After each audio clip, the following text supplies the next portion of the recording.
to my Blorange Tears fam. What it do? We're back. You're back. I'm back. It's been about a week, y'all. You know what I'm saying? We had to take a little time off, what the whole situation was, but we back. You know what I'm saying? Preseason games are already kicked off. We done played Detroit, smacked them in the mouth, punched the Pacers in the face, but they hit us back last game. It's all right, though. We learned a lot.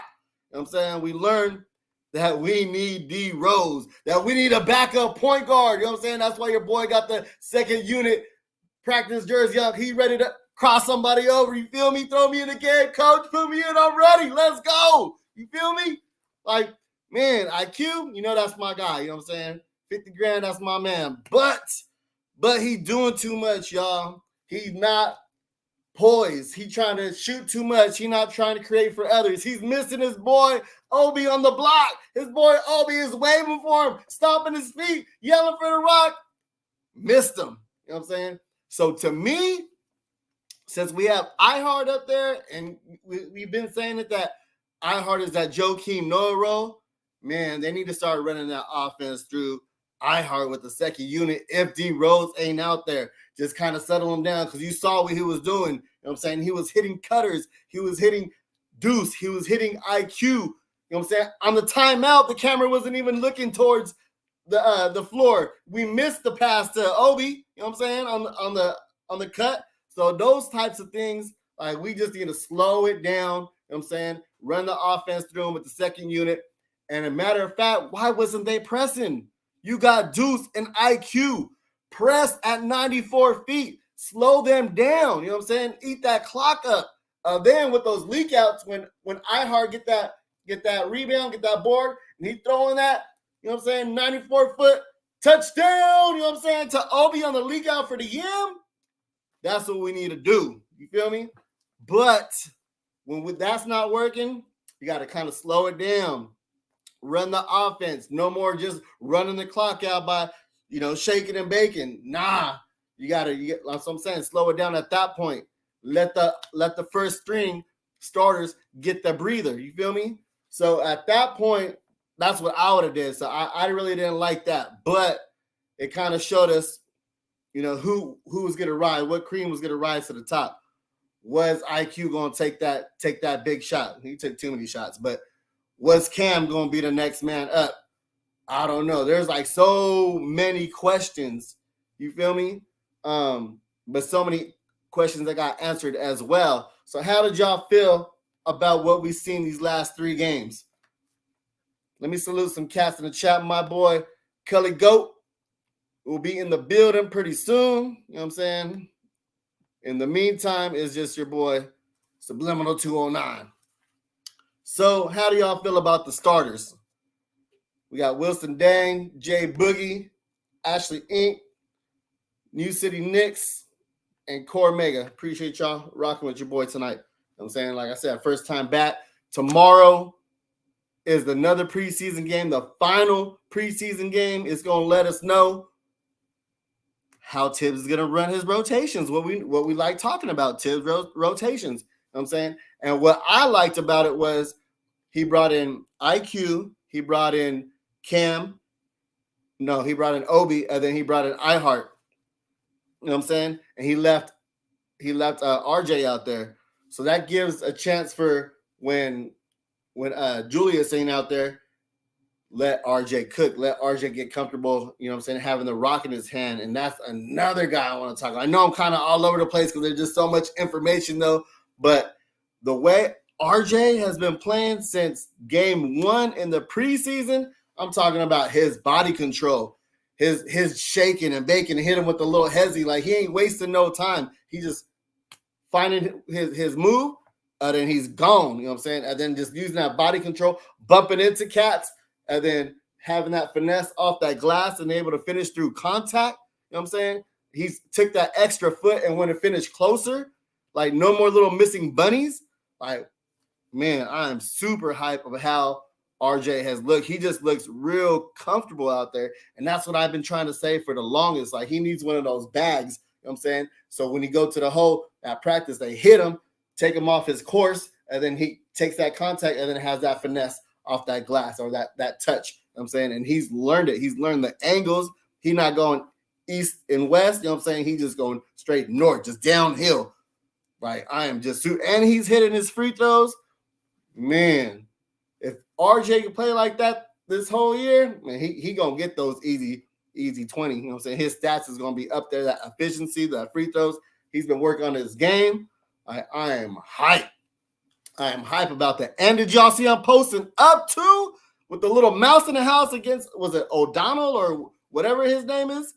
Man, whatever his name is, TJ or whatever, O'Donnell, the dude, the little Nick killer that's like Mighty Mouse all over the place. Man, he had a mouse in the house. Give me the rock. I'm going to post him up, hit him on a little turnaround. Bow. You know what I'm saying? So he had somebody else. I think he hooked him on that time, but he had somebody else down there too. And I was just impressed at, just taking the poise, knowing the mismatch, taking advantage of you know what I'm saying? Like I said, the mismatch and stuff like that. So RJ's game is just broadened, you know what I'm saying? Broadway Barrett, bully ball Barrett. He's figuring things out. He's not the fastest guy. He doesn't have the most hops, but he's learning how to play the game. What a do! Salute. Salute. Go salute to the chat. What's good, everybody? Man, it's a pleasure to have you here, Aunt. I'm saying, yeah, man. How your Bears doing? Hibernating. Yeah, man. It's gonna be that type of year, though. You know what I mean? Yeah, man. The Bears should. Man, I'm thinking we should have took Trey Lance, bro. Here you go. You didn't have a choice, though. We passed on field. We should have traded up, man. And at least you guys get to watch him, though. Our guys hurt, injury prone. Like, come on. The 49ers stay hurt. Man. Everybody, they always. Kittle stay hurt. Running back stay hurt. Quarterback stay hurt. Yep. How about them Knicks, though? Yeah, let's get back on track. Let's talk about them Knicks. You know what I'm saying? Like, I'm looking at all the positive things that are going on with RJ. Like, RJ's game has evolved as far as it's slowing down and him understanding his strengths and how to get to his spots. Like, now I would like to see him assisting more. You know what I'm saying? Just he's getting those boards. You feel me? Now it's time to find others. Find cutters and stuff like that, because he's kind of just out there. At the wing. When Brunson collapses, but then, like I mentioned too, he was in the post, though, something we've been talking about forever. You know what I'm saying? Like, he's too big and strong to be out there all the time. Find the mismatch. Right. Then did you see that little hezzy, though? Did you see that little hezzy he gave him? Lowered his shoulder off with his left hand. Like, oh. You know what? I'm gonna say I saw something else yesterday too that Knicks fans hadn't been talking about, and it happened just once. Speak on it. RJ Barrett posted up a smaller guard yesterday. I said that earlier. O'Donnell. Yeah, the mouse in the house. I just said it. Rewind the tape. The tape, everybody. He posted him up and somebody else up twice. And in an Eastern Conference that's loaded with a whole bunch of Mighty Mouse guards, RJ Barrett can eat off of that. Right. You know what I'm saying? And the footwork was good too. He went left and then he turned right. You know what I'm saying? He was ready to go up. One of them, he put the little chicken wing out there. And then the other one, he got away with, though. But the one. See, these referees, they don't referee post game good. They don't referee the physicality good. Yeah, they referee quickness. Like you could be on a yesterday. I saw a dude legit try to do a crossover and he cupped the ball in the air like this. He was like, and they ain't called nothing, right? But then RJ Barrett hook somebody in the post and they crying, referee crying. What? Come on, bro. You got referees. Y'all got to tighten up, bro. Yeah. It was early in the game, too, though. So I was like, is that how y'all going to call it? You feel me? Y'all better call these ticky-tack fouls all the way through and not just right now. You feel me? All the way through, man. Yeah. That's how it's going to be. But, like that. Then just... How you gonna call RJ like the physicality of the game, man? They roughing that out the game totally, right? And then Obi went to the hole yesterday. The and one he got, that dude chopped. That looked like WWE on Obi. You remember the dude slapped Obi across the chest? Obi was looking at his lips. He was looking at his mouth like, I think it was your boy Matherin. Yeah. That caught He was like, "What the?" Well, you know, Obi ain't used to that contact though. He was like, "What? Somebody touched me? What? Yeah. I must be bleeding somewhere. Yeah, I must be Ref, bleeding. throw him out. Throw him out. Fine him. Kick him out the league. Let him fight Draymond. Something. But what about that show and go though? That one, yeah. that show and go. Like I Yeah. was impressed with that. See, those are the type of moves that Obi needs to do. Those a little bunny hop. You know what I'm saying? Remember the little jump stops he used to do? Jump stop or the little bunny hop before the Euros. You know what I'm saying? Right. 1, 2, then go up. Right. Just to avoid that contact. If he's gonna avoid the contact, he needs to learn how to do those moves: the jump step, the jump stops, the bunny hops, the spins. Yeah, you know what I'm saying? If he's gonna avoid that contact. Yeah, man. That's all I'm saying though. But at least he's doing it though. But the only thing is, I had the same feeling last year when he did the crossover, the spin. Do you talking about that in the preseason game? Yes. I mean, not preseason. I'm sorry. The summer league game, the summer league, not this past summer league, but last year when him and IQ and all them played in summer league together, right? Remember, it was Grimes, McBride, Quickley, Obi, and them in summer league.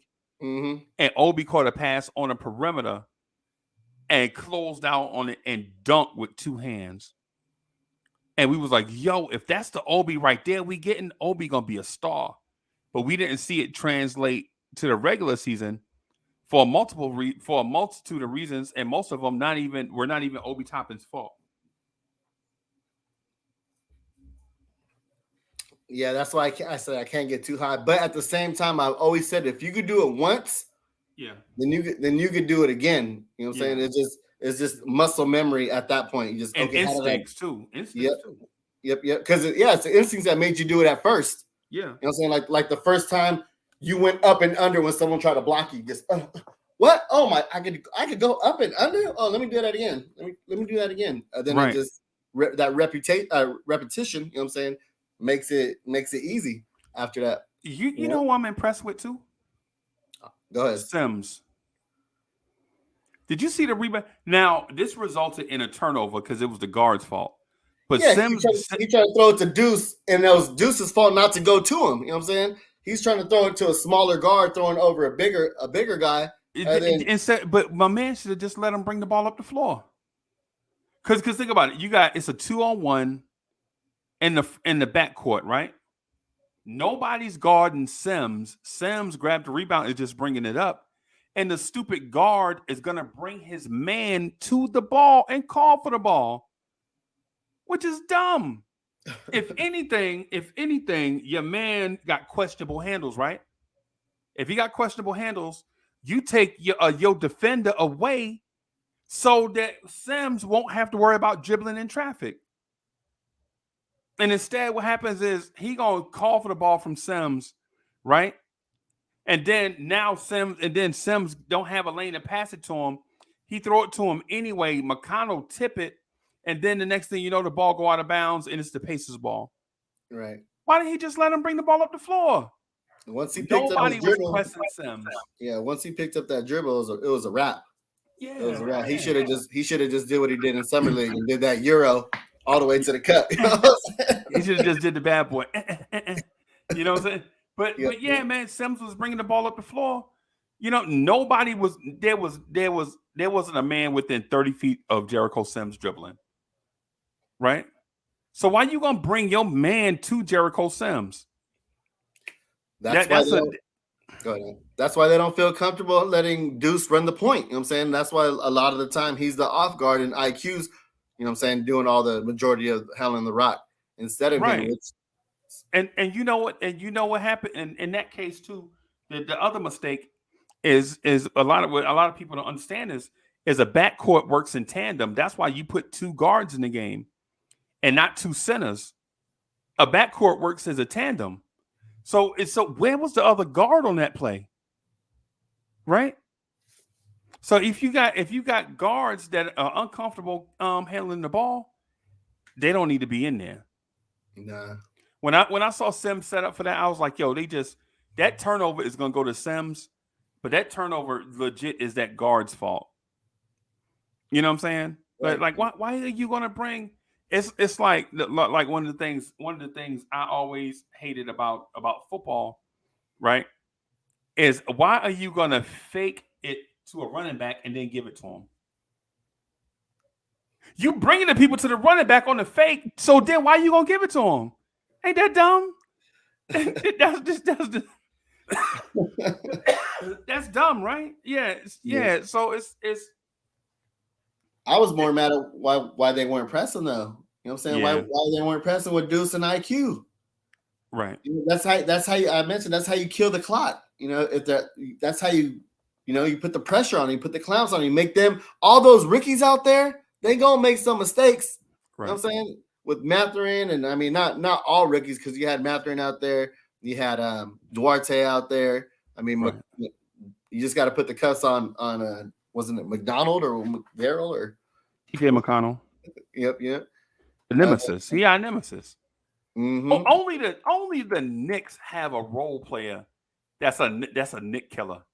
See, right. Other teams, man, the other team, like the Celtics will have a nemesis, and his name would be something like Joel Embiid, right?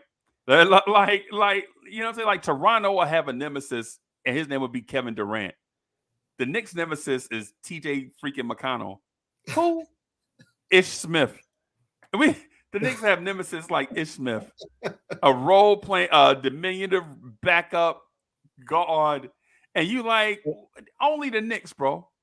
And Clyde Frazier always like to bring that up too, though. You know what I'm saying? He always talks about Ish Smith. Oh, look at Ish Smith out there killing it. Like, what side are you on? Whose side are you on?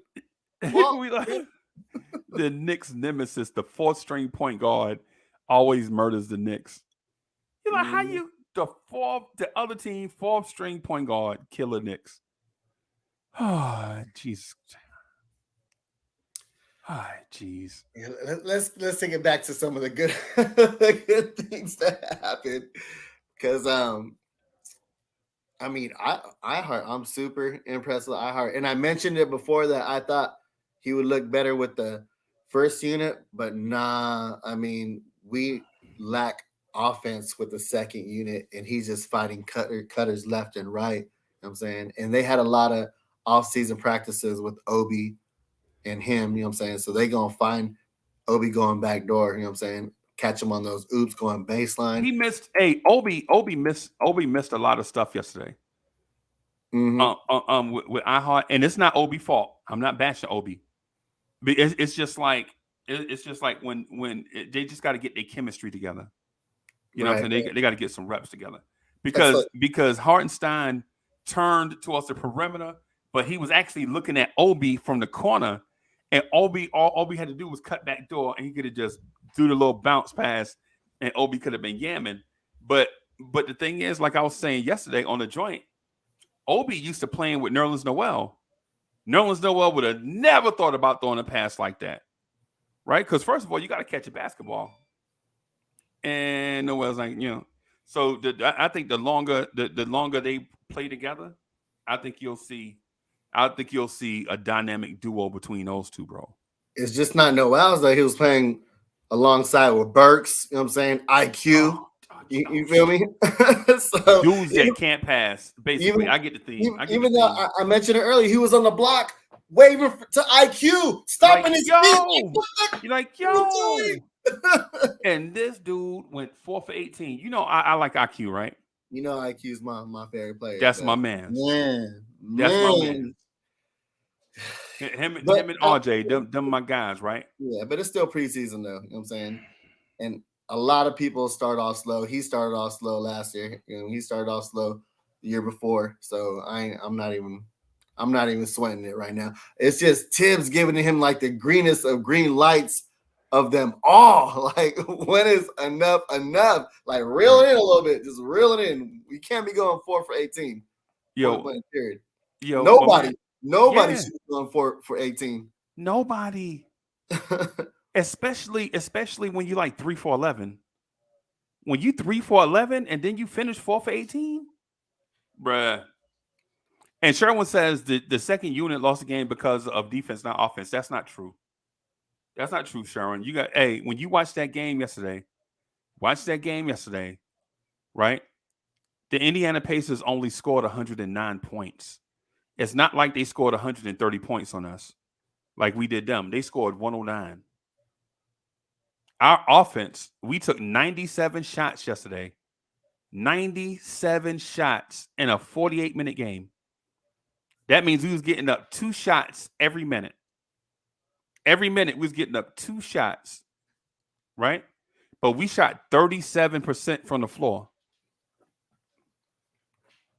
So if you shoot 37% from the floor and you give up 109, what would you think that the cause was? Would you think it was defense or offense? If we said 37 and we gave it 109? If we shot 37% from the floor, 37.1% from the floor, you took 97 shots. Last year, you averaged 86 shots. So in this game, you took 11 shots more than you normally take, right? Do you think it was our defense against the Pacers, or was it our offense? I think it was our offense. Saying I'm making a case for offense in this case because regardless of what that team shot 47% from the floor, and I get that, right? At the same time, they scored 109. League average last year was 107. So they was 2 points above league average from last year, right? Mm-hmm. And we barely got to 100. Yeah. We're getting more shot attempts and stuff like that, though. We're getting good looks at the basket too. You feel me? Like, so I mean, the offense does look a whole lot better, but it's just getting into the right guys, though. You know what I'm saying? Getting into the right guys is what it is. I like the way Julius is looking out there, letting the game come to him and not forcing anything. You know what I'm saying? Brunson is having some off games, but the ball ain't sticking though. The ball is flowing though. Something that we're not accustomed to. It's mostly been ISO. Yeah, so I'm liking what everybody's having the opportunity. I ain't gonna lie to you, bro. Without Randall, this is the worst team in the NBA, bro. Right. And he has think about how nice Randall looked, right? Mm-hmm. And then you remove Randall and look at what everybody else did. I mean, RJ did his thing though. Yeah. I mean, yeah. RJ too. Yeah, RJ's kind of making a name for himself, kind of making that point where don't overlook me, y'all. You know what I'm saying? I'm still that 1B right next to Julius, because he's been pretty consistent these first 3 games compared to Jalen Brunson. You know what I'm saying, but he has less responsibility than Jalen as well, though, because Jalen has to kind of orchestrate everybody, kind of get them in their spots. You know what I'm saying? Yo, in my opinion, Jalen Brunson looked bad the last 2 preseason games. That's just my opinion, and I know it's preseason, and I'm not judging him. But his shot ain't. Yeah, but knowing that someone gonna get all the way to the cup and finish, or drive and kick, or hit their free throws. Yes, he's a liability on the defense, and that's kind of what I was getting at with Money Making Mitch, where in the beginning or before preseason started, I was like, maybe iHeart should start, but nah, not with that backcourt of Jalen Brunson and Evan Fournier.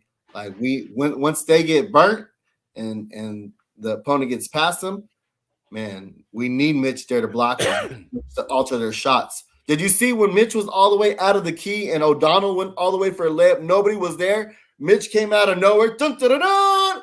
You know what I'm saying? Hey man, I ain't gonna lie to you, man. I think TJ McConnell gonna look you up if you mispronounce his name one more time. You call him everything except TJ McConnell. Something is like TJ McConnell. BJ McDonald's. And Ronald McDonald show up on Did you see Ronald McDonald yesterday? Yeah. Did you see McDarrell out there? Yeah. Yo, it's wild, man. It's wild. My man was like, my man did okay, but he is the Knick killer. That game when he was with Philly and he hit the game winner over Melo, I was like, yo, this is strange. That was with the Sixers, right? That was with the Sixers, yeah. Yeah. I remember that. He hit the game winner over Melo. He isoed Melo and hit the dagger over Carmelo Anthony. Yeah, ran around like he just won a chip too. Like yeah, I was hopping on people's show. People were carrying him in the air. Confetti was flying. It was falling from the ceiling. Confetti rain. Yeah, I'm like, confetti what's rain. going on over here? And we like, bro, it's January. Calm down. Is it New Year's? Bro hit a game winner over Melo in January. You know what I'm saying? This game. Yeah, man. Yeah, man. Yeah. But so how do you like Tibbs' rotation so far? Time to go rotations. As far as like, you know what I'm saying, the first three guys in there is Obi, iHeart, and IQ. It gives a chance for IQ to play next to Brunson. That way, you know, he's not having to handle the rock and set up the offense to get, you know, used to the way the game's being played, and doesn't have to force anything and doesn't have to facilitate and worry about all those types. He could just play his game. You know what I mean? Right now, if I'm Tibbs, I'm sitting. Right now, Emmanuel Quickley is situational in my mind. I would rather play Grimes than Emmanuel Quickley right now. No, and I love Quickley, bro. And I love Quickley. I just don't know what he brings to the table. He don't bring a specific thing to the table. Like what does when Emmanuel Quickley plays, what does he do good for the Knicks? Nothing lately. Nothing lately. He was that momentum swinger last year, but we've been having the lead, so it's like we don't need a momentum swinger right now. We need you to just play, you know, like everybody else. Just pass the ball, find the cutters, you know what I'm saying? Drive and kick, you know what I'm saying? Go around the screen, set up for your shot. Like nah, you're not doing nothing. Right. Right now, my four guards, right now, I ain't even gonna lie to you. Right now, my four guards are Brunson, Rose, McBride, and Fournier. I'm not playing IQ, and I'm not playing McBride, even though I like McBride. I think McBride is going to be special at some point, but not right now though. I would rather have that small forward rotation of Cam and RJ, and then Obi and Randall at that rotation at the power forward, and then Hartenstein and Mitch with the rotation at center. So if I had my choice, yes, I would go with Brunson, Fournier, RJ, Randall, Mitch, and that second unit would be Rose, Grimes, Cam, Obi, and Hartenstein. And I go with those 10, and I'm not changing them unless somebody get hurt. Right. Well, you know, tomorrow's the last preseason game, so it's gonna be set up the way the first game is gonna look. How Tibbs takes guys out at the 8-minute mark or the, you know what I'm saying, the 7-minute mark, and who he throws in first, and does he throw in a first three or does he throw in two at a time? Like tomorrow is gonna tell us. I think Rose and Grimes got to play tomorrow. Got to. Is Grimes available? Is Grimes available? I don't know. Everything I check keeps saying day to day. And if he's available, though, do you throw him in there? Yeah. I gotta in there, find out when even if he's not 100%. I gotta play him. So I gotta play him because if you don't play him the entire preseason, now you're talking about having them be in your rotation, even though you ain't seen them all preseason. Now Grimes is situational. I'm fine with that right now though, because are you willing to take the chance of Grimes getting hurt all over again, even though he's been basically hurt all last year? Well, we gotta ask ourselves this question: Who was Quentin Grimes to not play all preseason and just bust into the rotation when he get healthy? Quentin Grimes ain't showed you nothing. Well, according to Leon Rose, you know what I'm saying, Quentin Grimes is better than Donovan Mitchell. You're right. Yeah, that's what I'm saying. That's my point. My point is you got to add, because Cam played hurt during the preseason and people killing Cam right now. You know, Cam is still playing through a ankle sprain, right? Cam chose to play through his. Grimes is sitting through his foot sprain. You notice he ain't been getting those passing lane steals, Right. and Cam, so that tells you he's a step slower than what he Right. should be. Is that he's not 100% though, because he was getting that he takes a lot of those gambles when he plays defense and he gets those transition points, and he just hasn't been doing it since that ankle sprain. Right. So yeah, Right. but Cam has got a lot of heat. You know what I'm saying, not being able to produce and stuff like that. So any chance he gets, hurt or not, he has to prove it. He has to show what he can do out there. Grimes is like there. You're gonna get your minutes. I guarantee when Grimes gets back, he's gonna get his minutes back regardless. You feel me? You think so? I think he gotta earn his stuff, bro. So Tibbs been saying it the entire preseason. I don't believe Tibbs. I don't believe Every press conference, man. I'll go back and watch every press conference with Tibbs, and he say the same thing. Like, like he referred to the veterans as old men. He was like, "Yeah, we set the old men down," referring to Julius Randle, Derrick Rose, and Evan Fournier, like sit them out of practice or something like that. And then he'll say, they got to earn it every minute. The practice stuff is okay, but they got to earn certain things. The thing with Grimes is what has Grimes showed you so far? Like that he could just miss everything, miss these games, and then show up and be in the rotation. because you know what you're going to get out of Grimes. You're going to get effort. You know what I'm saying? You're going to get someone who's going to get in their chest, fight through screens, go under screens, go over screens, dive for the loose rock, those types of things. The gritty stuff. That is who's Grimes been since day one. That's how Grimes got on the floor. That's how Grimes got into, Tibbs being one of Tibbs' favorite because of that.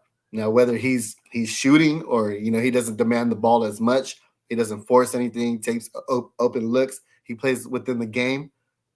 He's just a coach's type of guy, So yeah. I would I understand where you're coming from with that, but a lot of these dudes look great in practice. It's the reason why Quentin Grimes. I mean, I'm sorry. It's the reason why Emmanuel Quickley gets the greenest of green lights, because in practice he's a knockdown shooter, but in games,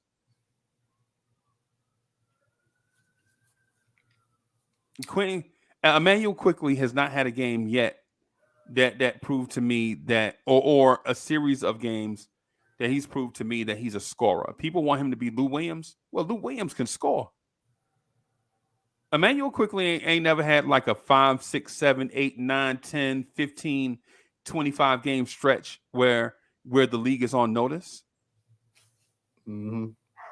You know what I'm saying? Every once in a while, he'll break out and have a 20-point game. Every once in a while. Maybe once a month or once every 2 months. But he don't give you the vibes like, oh man, this dude is Dollar Store Iverson. Right. That's what, when you see Lou Williams, you like, this dude is Bodega Allen Iverson. Like he y'all. Hey, do y'all have a Favor in Portland? Favor, the store Favor, where you can go buy cheap knockoff. Hey, Kerry. Hey, yo, Sin Miz is in the building. What's good, Sin Miz? What's good? Now I hear what you're saying though, but everybody had a time to play, with Brunson, next to Brunson and all that. I think Grimes would be awesome next to Brunson. Simple fact that he would help out defensively, and he doesn't need, touches as much as other guys, and he could just help out with RJ. The driving kick. So yeah, it's gonna be a different look once he gets back. I'm gonna ask Cully. I'm gonna ask Cully if I ain't been up top in a minute. I'm gonna ask Cully if they got a Favor out there where he live at. Hey, Cully, y'all got a Favor out there where you live at? A Favor? Give me 1 second, Freezy. Give me 1 second. I'm just trying to plug something in. Give me 1 second. I'm sorry. Sherwin, does Favor still exist? Somebody from New York, somebody in the city tell me if Favor still exists, because I ain't been to the city in a minute. Somebody tell me if Favor still exists. Where you go buy your Buster Browns, your Adidas. G.I. says, favor not in business no more. Yeah, man. Hey, so it used to be a couple of joints. Cheryl said they went out of business like 10 years ago. Yo, it used to be like back in the day, Mom Dukes used to try to take you to either Favor or Two Guys to buy your school clothes. I'm like, man, I ain't going in there. I can't get caught. I'm like, my mom be like, yeah, we just gonna go to Favor. Who? You go? I'm not getting caught in no Favor. You crazy? I ain't getting caught in Two Guys. Do me a favor. Huh? Don't do us no more favors. Do me a favor. Don't do us no more favors. Yo, y'all remember Two Guys? Anybody here remember Two Guys? Like back in the 70s? Back before Kmart was big.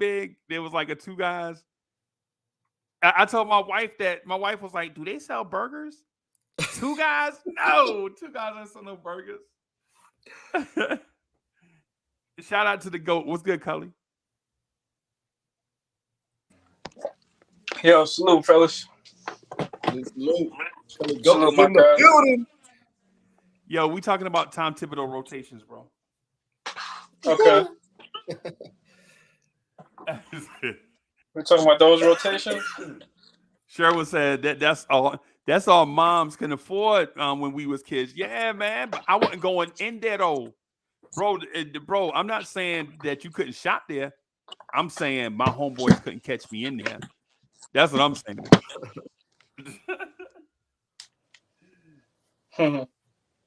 Yeah. Yo, Queens is in the building. You know what I'm saying? Shout out to Inwood. Shout out to Far Rock. You know what I'm saying?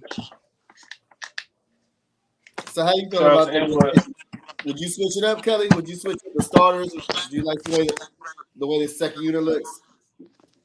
Would you switch it up? Yeah. Yo, you cut your hair? Nah, it's braided, so it's like down. Oh, okay. I was about to say, what the? I was I was about to say, you a preacher now or something? Nah. As far as the starters go, I'm sorry. The second unit, I like the second unit. It's just they was putting the opportunity to finish the game, but they was gassed out. But you got to look at the guys. They don't finish games. Those guys don't finish games, with the exception of Quickley. Yeah. That's all. Cam Reddish don't get to finish no games. Quickly finishes some, but clearly you see he don't know what to do. Who else? iHeart, he don't finish no games.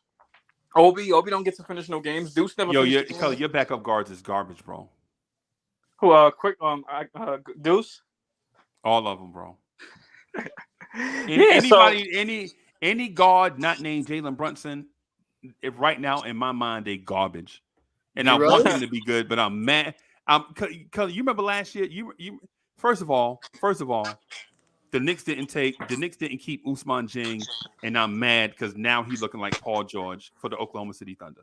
Is he? Right? Hey, I said what I said about Ousmane Dieng. I said, why didn't they draft everybody? What about all the Pacers though? What about all the misses that we missed out on? Like they got Hallie, you know what I'm saying? We missed out on Hallie. They got Kendall Brown. They got the only guy who was still available. He was still available.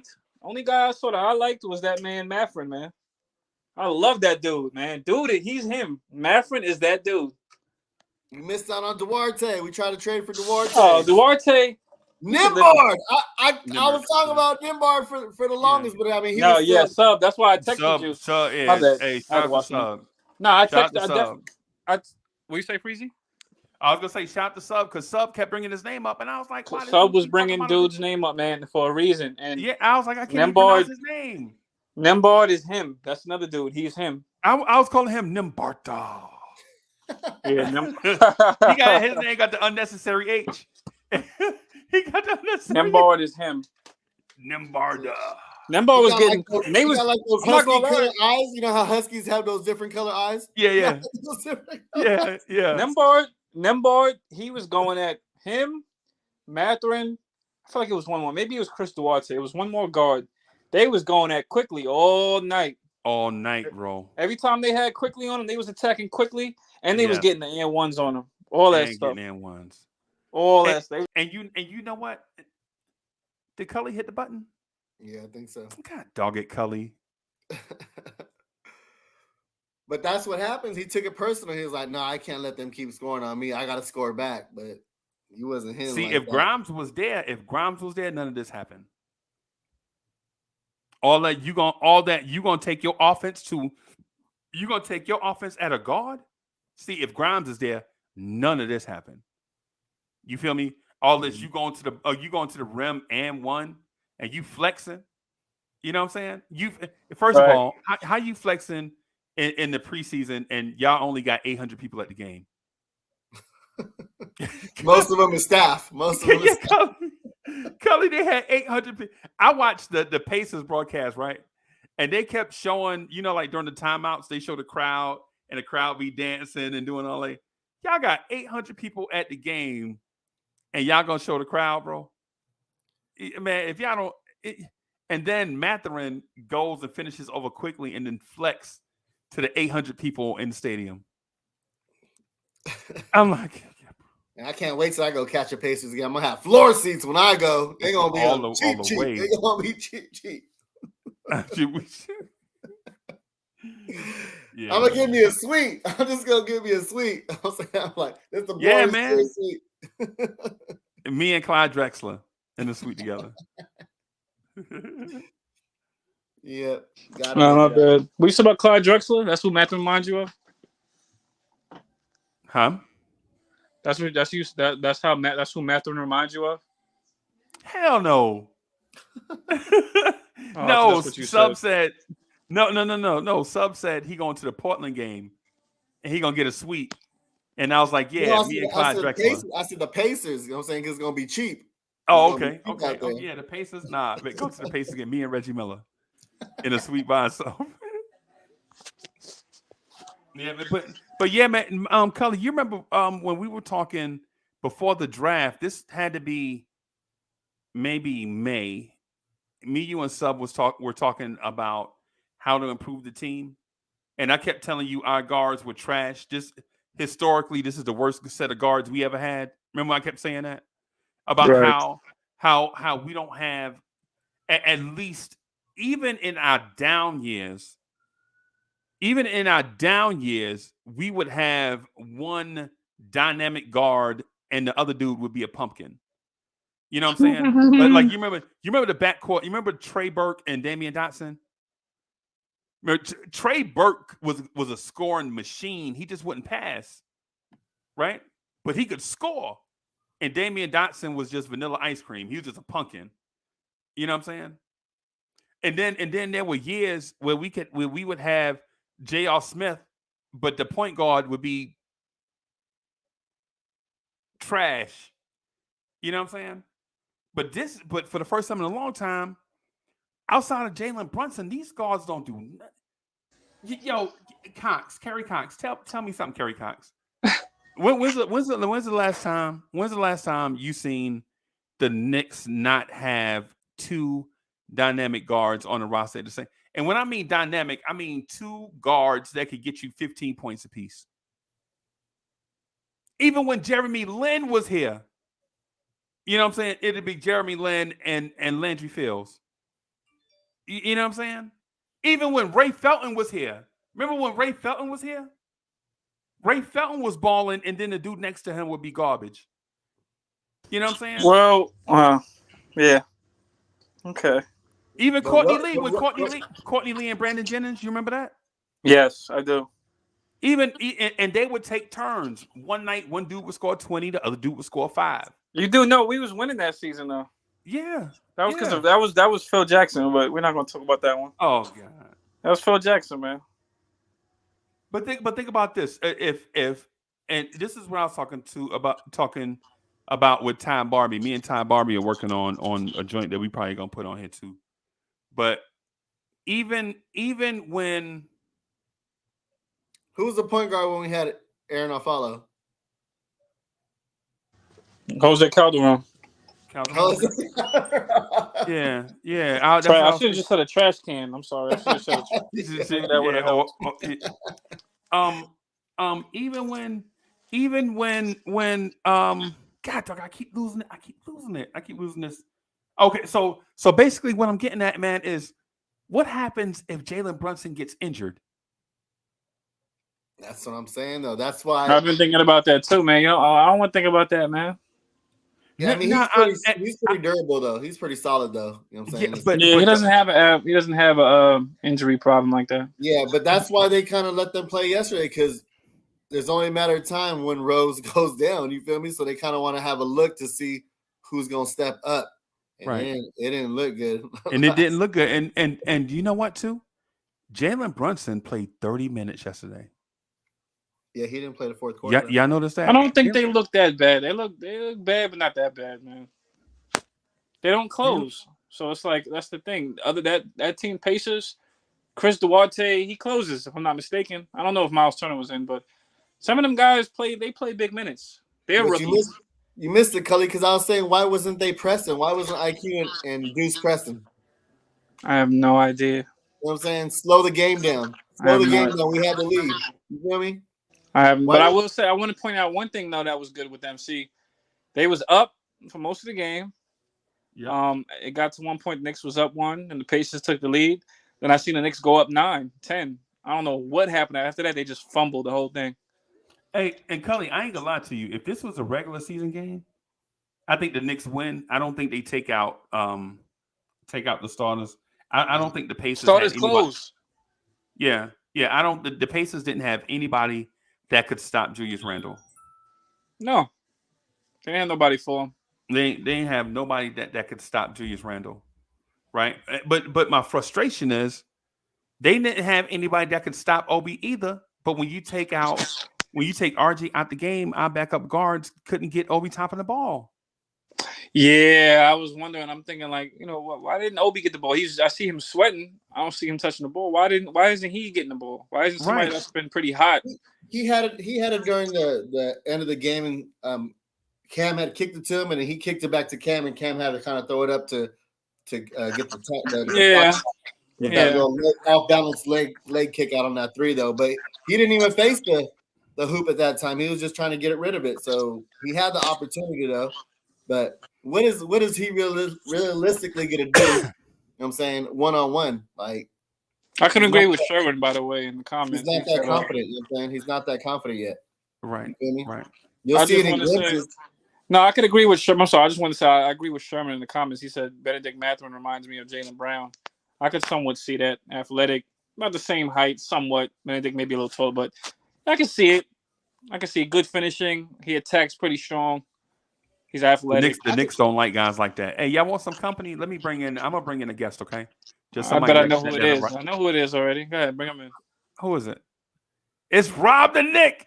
Yeah. You know Rob the Knick. Hoodie Kev!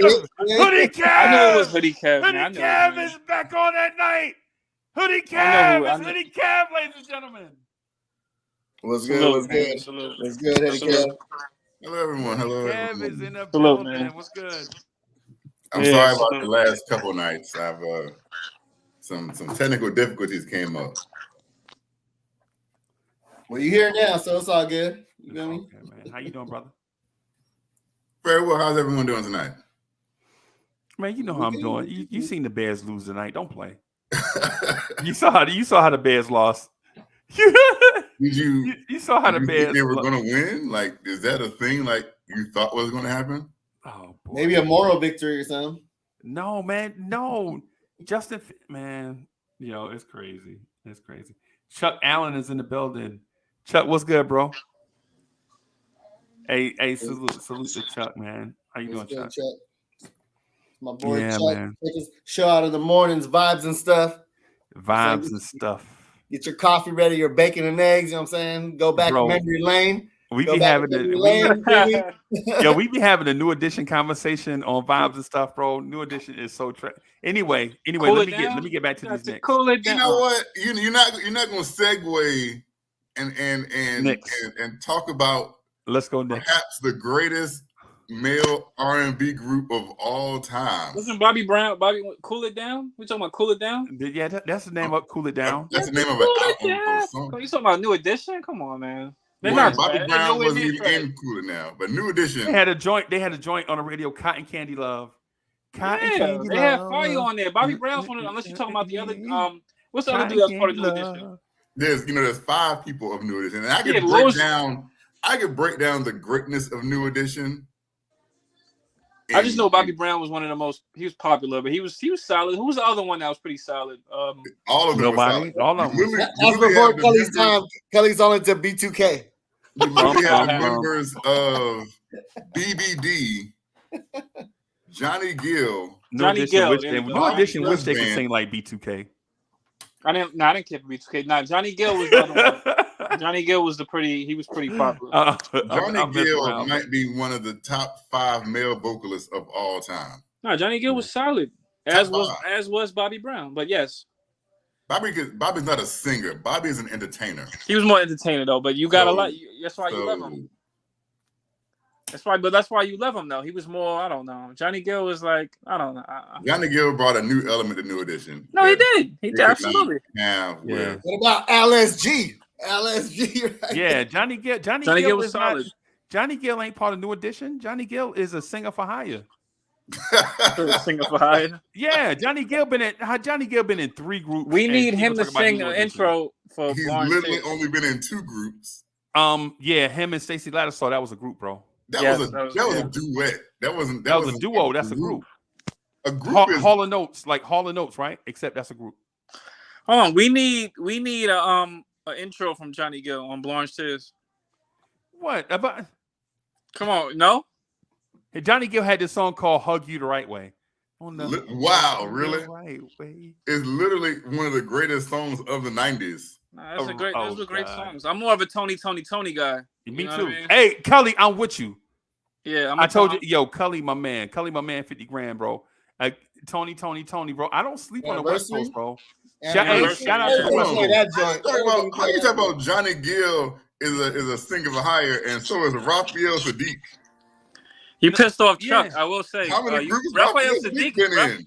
Raphael Sadiq is one of the best. Good point.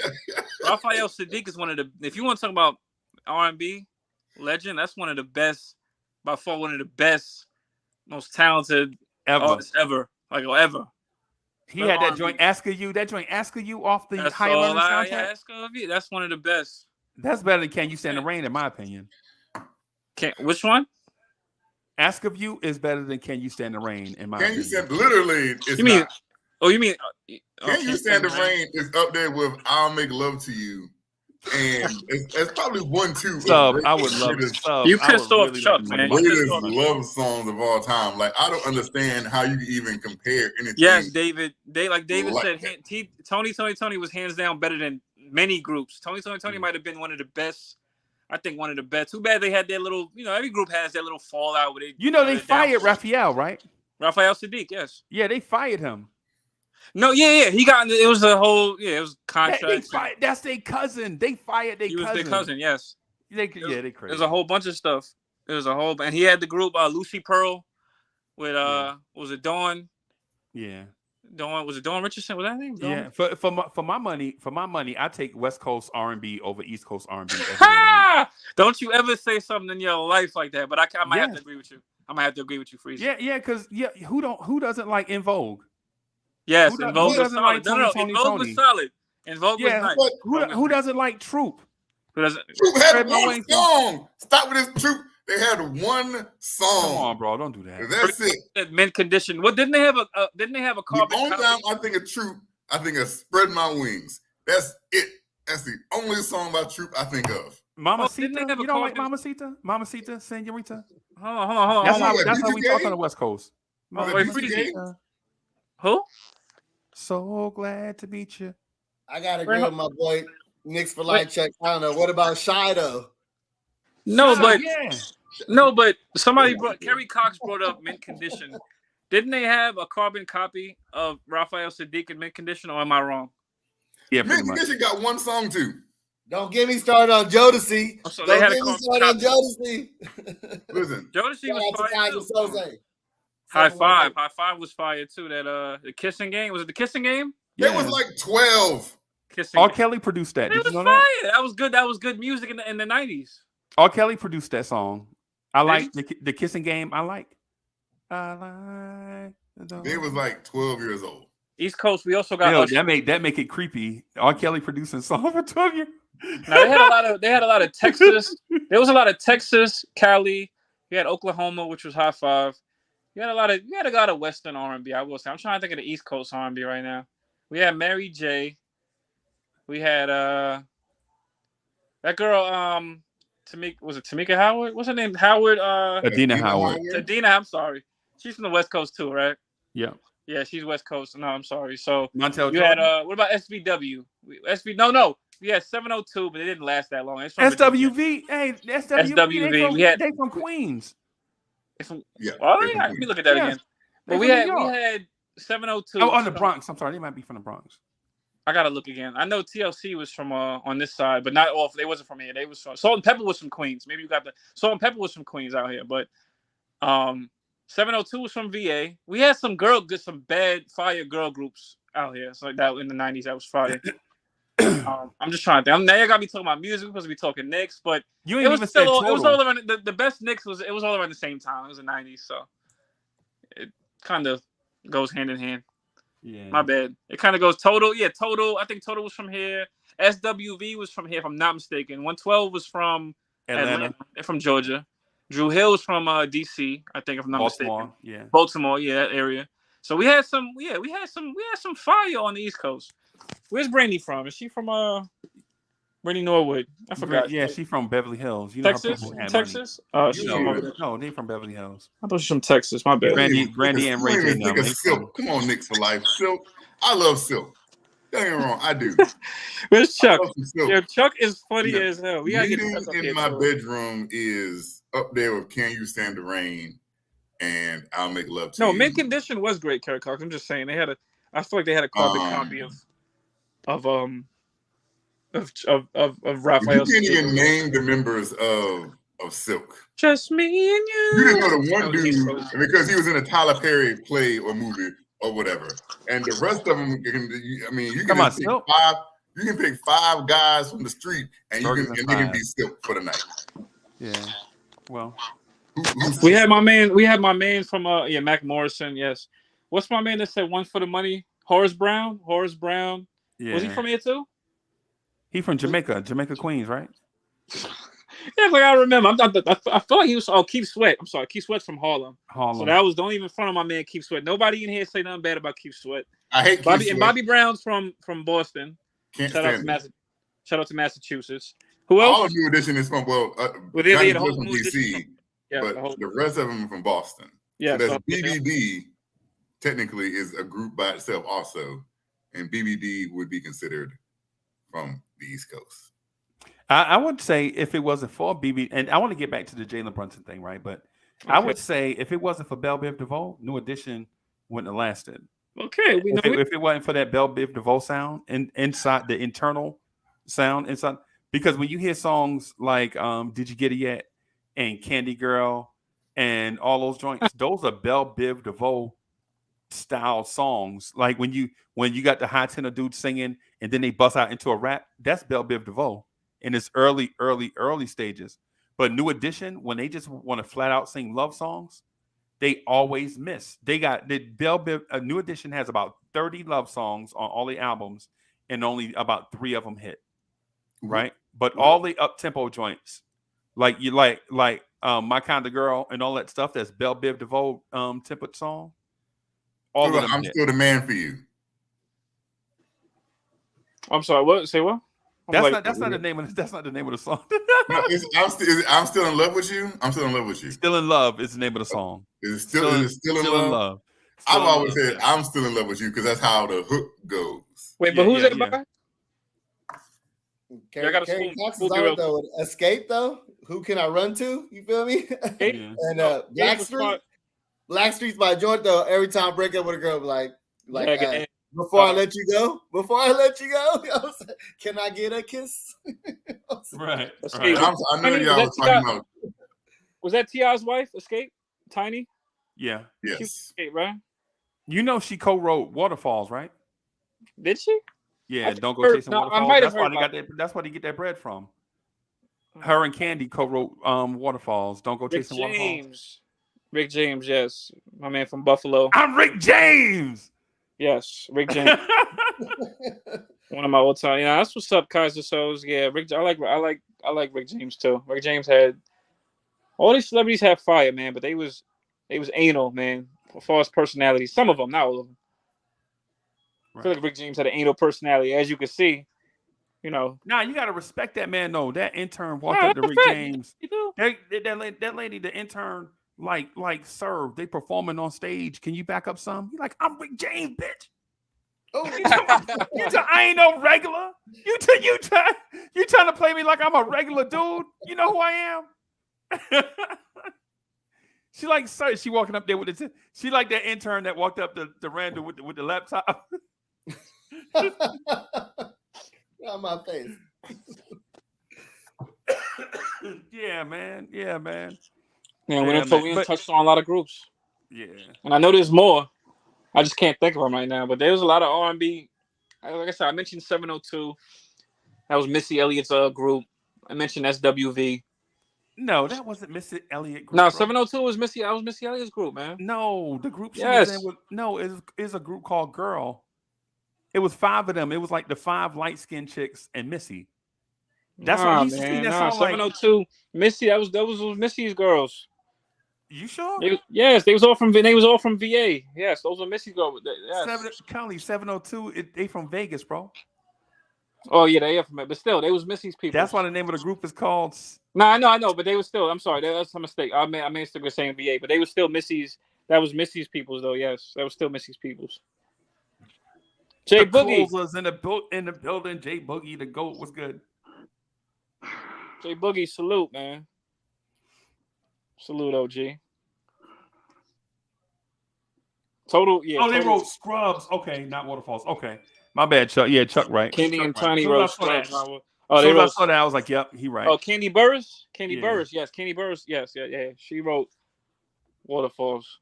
Yeah, I mean Scrubs. My bad. She did write Scrubs. I heard about that too. Yes. Yeah. So you'd be surprised. So what happens if Jalen Brunson gets injured? Do we have enough firepower on the bench? Like, do we have enough pure playmaking from the rest of the roster to sustain or to kind of hold it down until, say, a Brunson gets back from injury, if injury occurs? The reason why I ask you that is because people that play point guard for the Knicks, they never have injury problems, except for maybe Kemba. They never have injury problems until they get to the Garden. And then when they get to the Garden, guess what happens? Well, there's a man named Derrick Rose on our team, too, whose middle name is Injury. Well, he had that before the Knicks, but yeah. Exactly. So, I just say that's why I'm asking. Do we have enough playmaking if Brunson gets hurt? I say it goes back to Julius Randle going back to his old ways and bringing the ball up and ISO Randle and him trying to carry the whole team on his shoulders. So it's going to if Brunson did go out, then Derrick Rose would just naturally step into that position, and then IQ would just go to backing him up. Oh, God. So theoretically, yes, because Tom Thibodeau wants to put the ball either in Julius Randle's hands and or Derrick Rose's hands.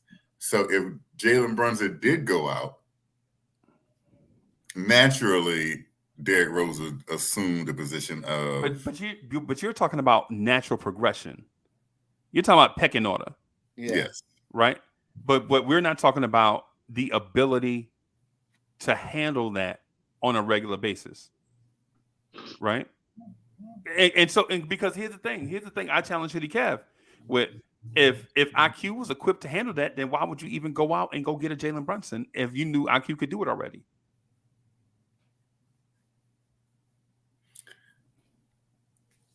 Because IQ is still, what is this, his third year? Second year? Third year. God, time flies. The third. Yeah. I just don't think that Tom Thibodeau, we all know Tom Thibodeau doesn't trust Emmanuel Quickley. Not with ball handling duties. Tom Thibodeau just wants Emmanuel Quickley to come in, be a spark, and go back to the bench for a little bit. That's it. That's all Tom Thibodeau wants and asks of, hey, we need a spark and put Quickley in.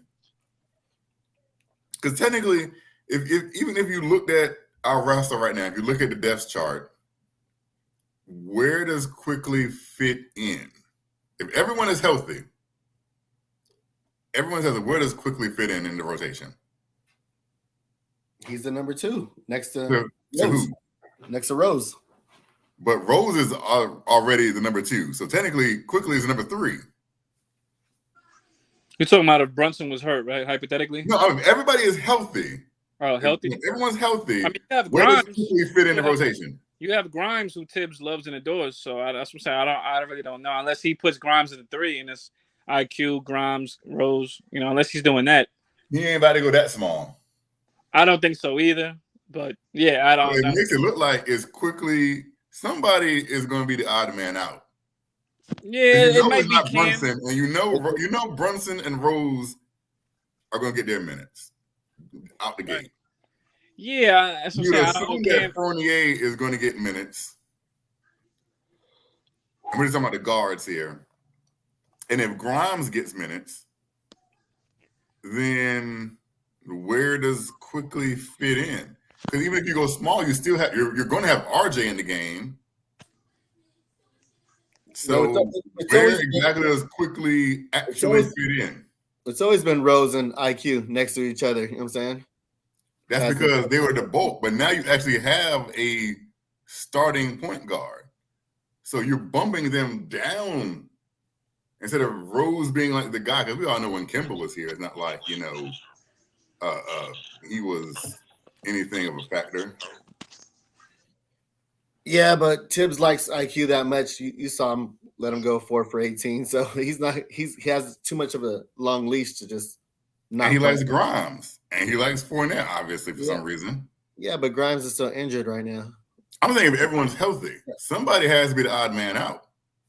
Yeah, somebody's going to be odd man out, man. When that season starts, I feel like it's going to be Cam, man, but that's just me. Unless Cam shows up on the guard spot. Yeah. Well, I know Tibbs takes a liking to Grimes. He takes a very big liking to Grimes. So I don't know. And he not putting nobody over no Rose. So it's he might go small. I mean, he don't like to go small though, but I don't know. That's what I'm saying. Is Tibbs gonna do the unthinkable? We're gonna see. There's about to be a whole bunch of question marks. Is Tibbs gonna go small, or is he gonna go against his own doing just to put somebody else in? I don't know how high he is on Cam. I really do not know it. Cam didn't really make a good case for himself this preseason like that either. The two odd men on this team that's going to be out is going to be Sims and Cam. They're going to be up out of here. Yeah, it might be Sims and Cam, man. And I like Sims, man. And McBride. And Deuce, yep, situational. Sadly, man. I love my boy Deuce too. But Deuce ain't supposed to get no run. If everybody's healthy, Deuce ain't even supposed to get no run. This is not like when IQ came in his first year and he had a whole bunch of bums in front of him, and he just took that. He got dudes that's on this squad right now that he's not even supposed to play in front of and get no minutes at all unless it's a pure blowout. And then he gets on the floor. But my apologies, man. Shout out to y'all great men, it's just early in the morning, man. And shout out to the chat that's rocking. I was stuck, man, because I haven't seen Kev Hoodie. And right now, I got to bring him back as Kev Hoodie. Ain't no Hoodie Kev. You got to bring him back as Kev Hoodie until we get things back bubbling to how it's supposed to be. I had to bring out the old memorabilia, the merchandise from the Hoodie Kev collection. Hoodie Kev collection. He had to dust it off real quick.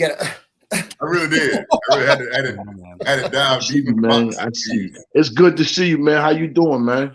I'm very good, Jay Boogie. How are you? Uncle Freeze told me how concerned you were when I took my sabbatical. I don't know if he told you what had happened. Nah, I don't do. It doesn't even matter what happened. What happened is over with. Yes. You know what I'm saying? Right now, it's right now. So it don't even matter what happened. Yeah. I don't care about that, man. Just we just glad he back safe. Well, we're gonna leave that in the past. We're gonna leave it in the past. You know what I'm saying? Right. But on a note though, it wasn't no beef related stuff or nothing like that. You know what I'm saying? My man got hurt. He couldn't communicate with nobody. We just glad he back here safe. He always been a member of the family. That's just what it is. You know what I'm saying? And it's that. And you know what I'm saying? And y'all know what the thing with me and Hoodie Kev conversations is they generally go anywhere and everywhere quickly, but they always be relevant.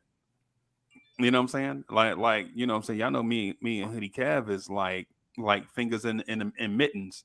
You know what I'm saying? So, but here we are.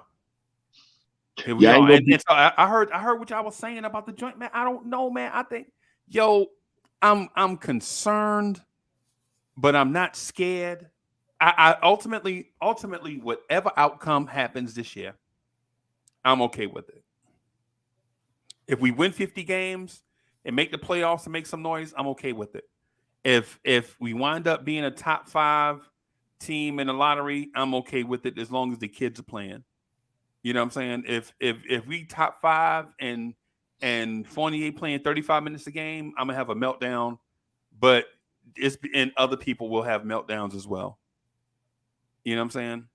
So, yeah, I just came through to say what up real quick, man, because Kev was up here, man. I got to get back to work, man. I'm on my night. All eyes on us. Yeah, all eyes on us. Yeah, right now I'm working on this NBA League joint right now. This the last joint of the album, man. I got something for the NBA right now, the whole entire NBA. So let me finish working on that. But I saw Hoodie Kev and I wanted to come rock, with him for a minute, man, and say what's up to y'all, man. So are we gonna call you the Ball King? The Ball King. Bars. Nah. Let me ask you this. I gotta leave that for other guys, man. I'm just. Sir, do you have bars? Huh? Do you have bars? Nah, I ain't got bars. Bars lock people up. I got keys. I unlock them. My man. You know what I'm saying? Yeah. The GOAT. It's not the GOAT. I'm not the GOAT. I got a new thing. I'm Tog. That means to always obtain greatness. I'm the opposite. I turn the GOAT around. They could be GOATs, but before you become a GOAT, you gotta you know what I'm saying, to obtain all greatness. Then you'll become a GOAT. Them. I'm gonna holler at y'all brothers, man. Ladies and gentlemen, write that down. All right. J Boogie, you getting out of here? Yeah, I'm in the studio right now, man. I gotta get up out of here. I just came because Cat was rocking. I'm trying to take care of some work. Okay. It's good to see you, brother. No doubt, baby. Hey, man. Hey, we love you, bro. Man, love y'all too, man. Y'all continue on rocking, man. Have a great morning. All right, boss. All right, bug. Peace out, bro. All right. Shout out J Boogie. Yeah, man. Sub, I'm not nervous or scared. I think ultimately whatever happens this year, man, I'm okay with it. My only deal is are Knicks fans going to be okay with the journey, regardless of where the end game is? Do you feel like Knicks fans be okay with it? As long as people take the necessary step, you know what I'm saying? Obi's be able to go a little more one-on-one, be more assertive, be more, you know what I'm saying, confident in his decision-making. Cam locks down on defense, takes better shots, IQ shot selection, things like that. As long as we see those things happening as the year goes on, then okay, you know what I'm saying, the record will just be what it is. But if these guys, like you mentioned, Tom Thibodeau is playing these starters heavy minutes, Fournier's playing heavy minutes, and we see Grimes is a better fit with the starters instead of a Fournier, then I'm going to be pissed, you know what I'm saying, at that point. Just like last year when we wanted the kids to play, what are we playing for? A playing spot that wasn't even really there. It was out of grasp. And then he's still playing the same guys. So that's kind of what I'd be pissed at.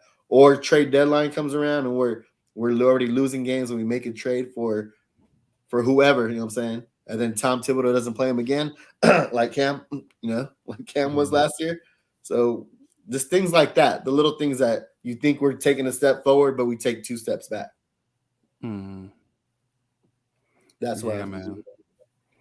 I just want to say just one thing real quick, and then give Kelly and Hoodie Cav room to jump in. Ousmane Dieng played, bro. Ousmane Dieng had 11 points. He shot 60% from the floor. Mm-hmm. He's got handles Cully, he got handles like a point guard, right? Mm-hmm. And he's 6'10", 216. Yes, I noticed already. And the Knicks drafted him. Knicks drafted him and passed him up. And traded him to Oklahoma City. Yeah. Now, who do we have at 6'10" that's dribbling like that? Anybody? With handles? Yeah. And that's a sweet shooter? Yeah. Some people don't like it. Okay, so I've been around Hoodie Cav long enough to know Hoodie Cav likes small, explosive guards that can't necessarily shoot. I like 6'9", smooth wing players that can stroke the three, bro. It's just something about seeing a dude 6'10" that can stroke the three and can handle and play make. Man, you're gonna hate this, but I miss Melo, man. Bro, I miss Melo. I knew that's what y'all were gonna. It's like sub likes Quickley. I like Quickley also. I think Hoodie Cat might be a Quickley fan, bro. But a dude 6'10", 216 that could take you off the dribble and spot up, shoot, and create for others. Mm-hmm. And bro, come on, and he's got the potential to be he's not going to be Paul George defensively, right? But he's not going to be. We don't know that yet, but But I was gonna say Cully. But it's still early. The dude is 18. Well, he's not the best defender, but yeah. Yeah, he's above right now at his age. He's above average. No, he's solid. And I don't.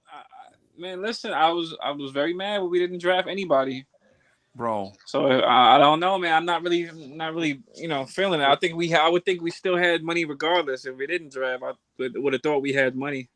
Well, don't hold your breath this year on trading or drafting somebody. So. Nah, you said don't hold my breath. You said, yeah, don't hold your breath on. Just someone, yeah. Drafting. What I'm holding my breath for is the Minnesota Timberwolves tank, and the wheels just fall off, and they decide to sell Karl Anthony Towns, and we finally go out and get him. Get him for what? Who are we getting rid of? To where we getting him? Is that like a real question? Like I wouldn't care who we got rid of to get Karl Anthony Towns. Tibbs already coached him and couldn't do nothing with him. You know what I'm saying? Tibbs is on his last legs as a coach anyways. I mean, that's likely true. But are we getting rid of Mitch? Are we getting rid of Randall? Like how we get rid of both of them? I wouldn't care. Listen, Karl Anthony Towns. So we get rid of. I mean, Randall and Towns are cool, right? Listen, they could be best men at each other's weddings for all. Oh, they went to Kentucky.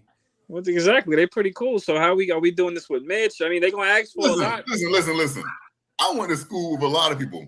I don't know them, and they don't know me. I don't care about them, and I'm pretty sure they don't care about me. That's hilarious. This is hilarious. I don't think they went to school together. I don't think they were at Kentucky at the same time. No, I don't think so.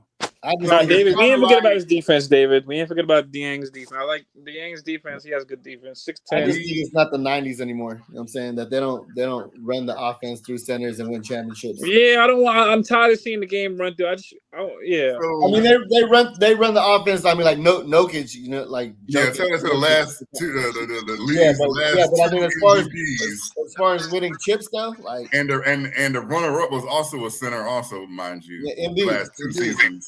And neither he should have won it. He should have won it this year too.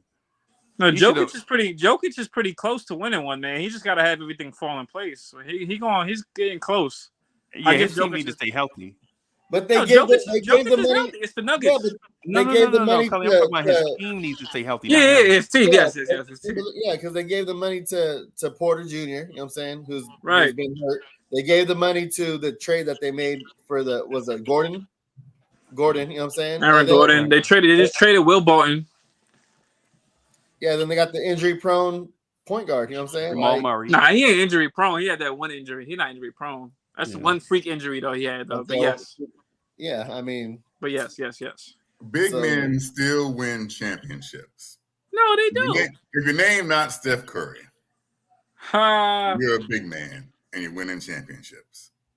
Yeah, well, the game has changed since Steph Curry. The game has changed. It really hasn't. It hasn't because what big man has thing. If you were to tell me right now, if I could take one player, to start my whole team around, it wouldn't be Steph Curry. Well, right now it wouldn't. He's a 6'11", 7-footer from Greece who plays in the state of Wisconsin. Yeah, I would take Giannis right now. Giannis still got more years under his belt. He got longevity right now. Steph Curry got maybe 4 or 5 more years. If I got to take a young player to build around right now, I'm taking Anthony Edwards. Nah, I'm taking Giannis. But man.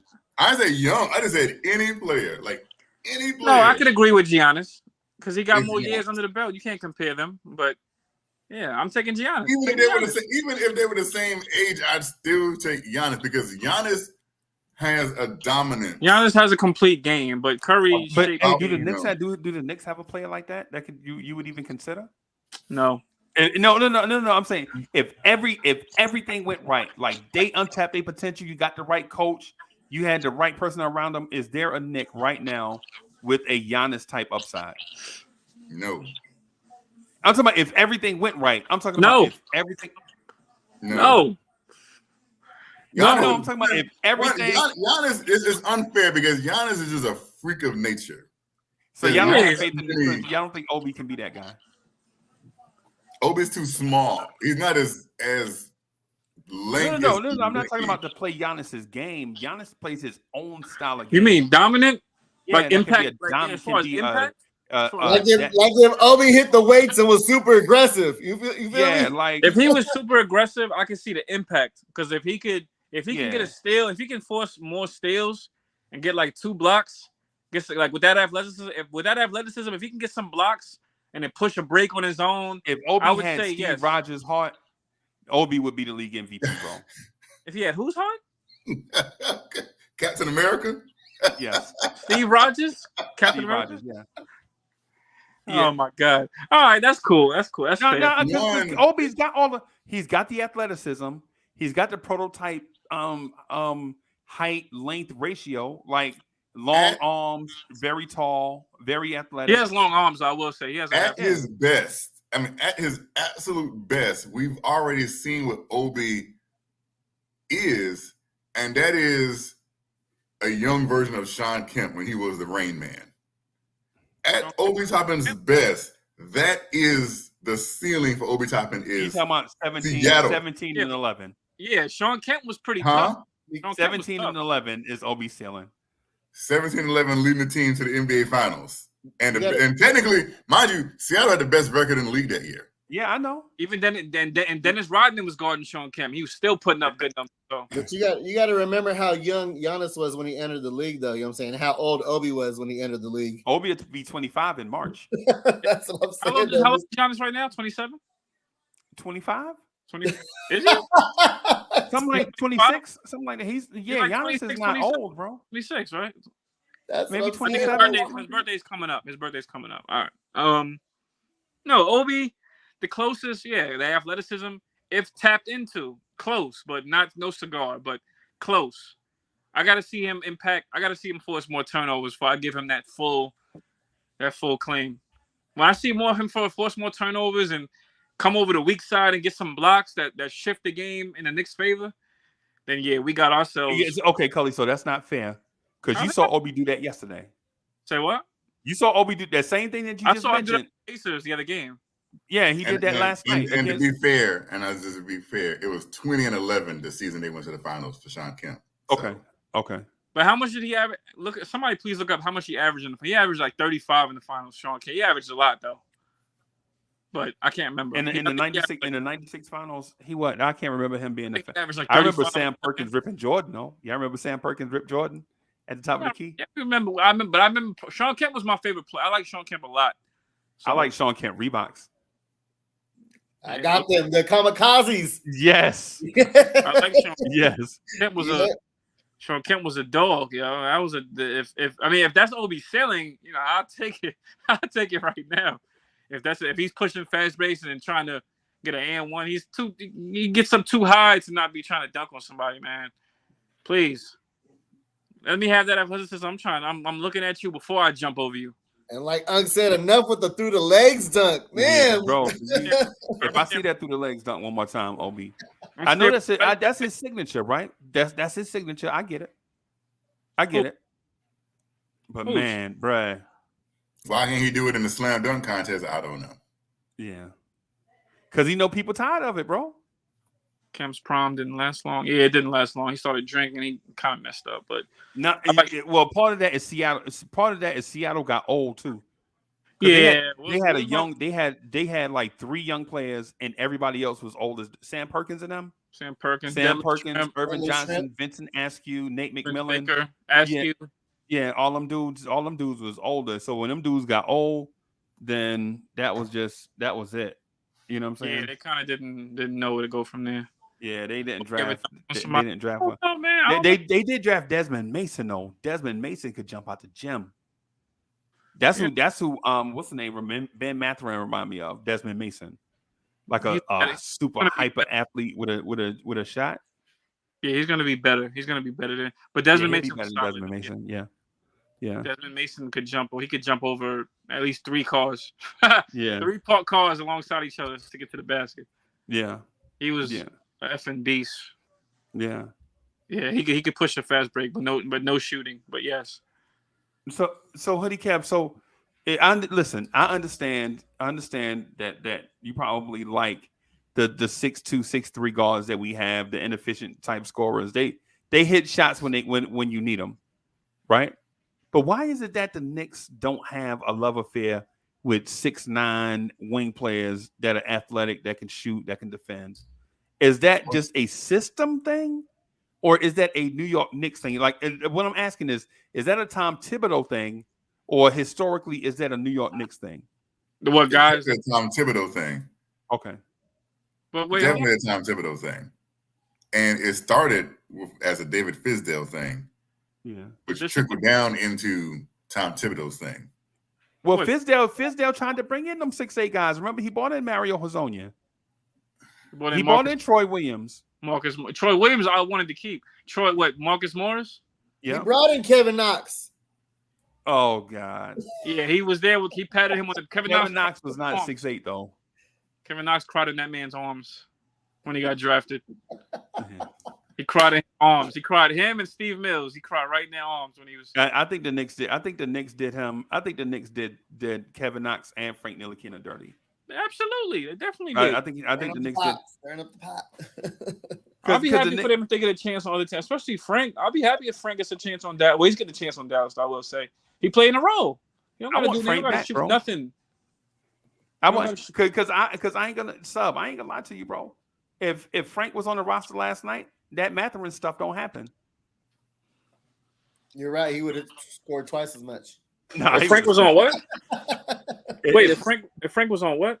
If Frank was guarding Ben Mathurin last night, none of that stuff happened. Well, Frank wouldn't have played. He would have had a groin injury. Well, yeah, that's true too. If Frank was here, Jalen Brunson to be wearing number 39. What? Or another number. What? Yeah, Frank wore 11. I suppose. Oh, okay. All right. Yeah. All right. So I guess what I'm getting at is I know our roster is flawed, and I'm rooting for him anyway, right? But I just don't think you can. I don't think this team can. Basically, you live by the 3, you die by the 3. Okay. Basically, what I'm getting at. And last night we died by the 3. We were 11 for 41. We died at the hands of the 3 ball. Yeah. So that's another question: are we that good of a 3-point shooting team to be chucking up threes like that? No. No. And it's the reason why Tibbs keeps saying that Evan Fournier has to start. And Tibbs need to figure out what he's doing, man. Well, but he says that, but IQ shot 18 shots. So I'm a little upset. I mean, that was a preseason game though, so I don't really care. I didn't really care about last night's game. But you know.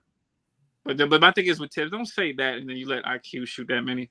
I mean, maybe he told IQ go for it, but I don't know, man. We could have. I don't know. He wanted to know who was going to lead out of that group. Was Cam going to lead? Was IQ? Tibbs is going to use. He's going to use that game and say, "Oh, that's why I can't trust the youngins." You know, that's. I don't know, man.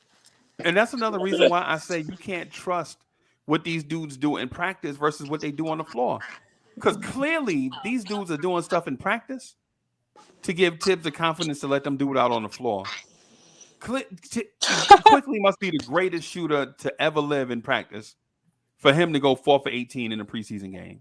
He said that though. He said that IQ is one of the best 3-point shooters on the team. There's a meme of our boy Patrick Ewing, and And I don't know who he's talking to in the meme, but in the meme, he's like, why did you shoot that shot?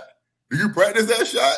Yeah. No, but he really said that though. Did he say that he said that to one of his college players, right? Yeah, he said that it's a meme, but he was saying it to one of his college players. And he was like, why did you shoot that shot? Do you practice that shot? Yeah, he pressed them about that in the huddle. He pressed them. That was funny as hell. Yeah, that's what I'm saying. Maybe they don't practice this stuff in practice, and they just out there doing stuff. And it's like, why are you out there doing this stuff? We don't practice this stuff. What are you doing? Maybe. Hey, Sherwin said he watching Knox right now for Detroit, and Knox is looking good. I think Knox is good, man. He didn't say he was looking good. He just said he watching the home, Freezy. Nah. Here it is right here, Colin. Oh, he's like, oh, my bad. My bad, Freezy and Sherwin. My bad. That was Pat Riley coming through. My bad. I didn't see that part. I didn't even look. My bad. And this is not a Knox referendum. I don't want to, because what happens is, I ain't gonna lie to you, bro. You know what Knicks fans do? Knicks fans always say, and I've been a Knicks fan since about 1975. I'm talking about hardcore, writing Clyde Frazier on my Fruit of the Loom t-shirts. That's when, you remember when Fruit of the Loom used to actually have the tag in the back of your t-shirt? Used to itch. You used to tear it out of your t-shirt. Yeah. You know what I'm saying? I used to write Knicks on the front and draw the number 10. And on the back, I used to write Frazier on the back of my t-shirts, right? This is me. When I was a shorty. And back then, and as far back as back then, people used to tell me, they used to be like, Uncle Freezy, this is the first time ever we had a young core. We ain't never been in this situation before where we got all this young talent. And since that time, since like 75, and then in 1980, when we had Cartwright, Mike Woodson, Michael Ray Richardson, and a bunch of dudes, it was like, this is the best young core we ever had. And then in 1983, with Darryl Walker and Ken Bannister, Trent Tucker, Rory Sparrow, Cass was like, this is the best young core we ever had. And then in 87, when it's Mark Jackson, Pat Ewing, Johnny Newman, Obi Toppin, Rod Strick, all them guys, it was like, yo, this is the best young core that we ever had. And in 94, when we had Monty Williams, Greg Anthony, Hubert Davis, Cass was like, yo, this is the best young core we ever had. You know what I'm saying? And on and on. 2003, yo, this is the best young core. 2009, yo, this is the best young core. 2015, you know what? 2017, yo, this is the first time in a long time, man. This is the best young core we ever. You know what core I liked? It's just me. I'll tell you one core. You like the young core of Frank, Kevin Knox, Isaiah Hicks, Luke Cornett, Mandalgas Kuzminskis, Billy Hernan Gomez, Kristaps Porzingis. You remember that young core? Yeah, I remember them. You forgot Chase and Randall. But Chase and Randall, yeah. Nah, man. No. Langston Galloway, Tony Douglas, Torrey Murray, Alexei Shved. I say it, Ricky Lito, yeah. Anthony Randolph. Yeah. Clay Anthony. Tyler, was it Tyler? Jeremy Tyler. You remember Jeremy Tyler? Man, come on. I liked Wilson. I like the core we had before we traded Marty Collins. Yeah, Marty Collins and David Lee. And David Lee was my guy though. That was my guy. Yo, we always say this is the best young core we ever had. More and so somebody hit me up in a DM. He was like, "Yo, Uncle Freezy, man, guess what? This could." My man said it. I was like, "You better not say it." And you know how when somebody type in, you can see the 3 dots while you wait on them typing. I'm like, "You better not say this is the best young core that we've ever had." And he's like, "Yo, this is I'm telling you, man. Isaiah Hartenstein. This. That sound like your boy, man. I ain't seen him in a minute. But that sound like if you say iHeart, it sound like. Nah, it wasn't him. It was somebody else. Sound like him who said that, man. But they say this is the best young core because somebody told me the young core, no lie, hand to the man. Somebody said this young core of Dennis Smith Jr., Frank Ntilikina, R.J. Barrett, Kevin Knox, Obi, and there's one other young person, one other young player who ain't here. Dotson, I don't know. No, not Dotson. Who's the second round pick?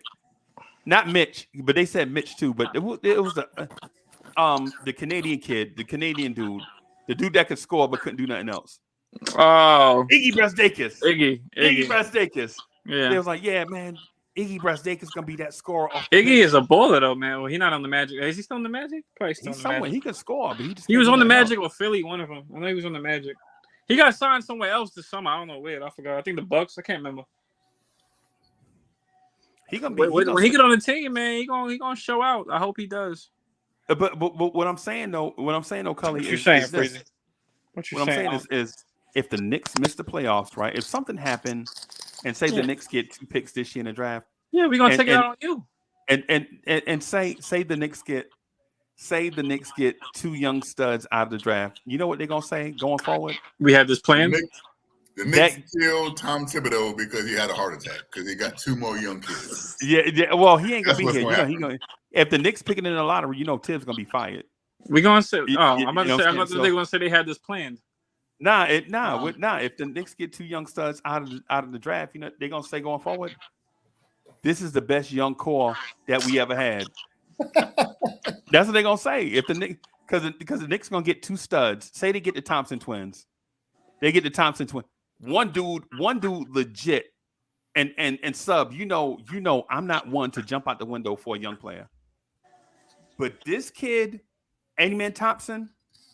Amen Thompson is nice. That's the better one. Amen Thompson is nice, man. That's all I can say. Bro, the dude is legit Anthony Hardaway 2.0. I don't want to think about it. I don't even want to hear about it. The only difference between him and Anthony Hardaway is Amen Thompson can shoot. Imagine Penny Hardaway with a jumper that's legit.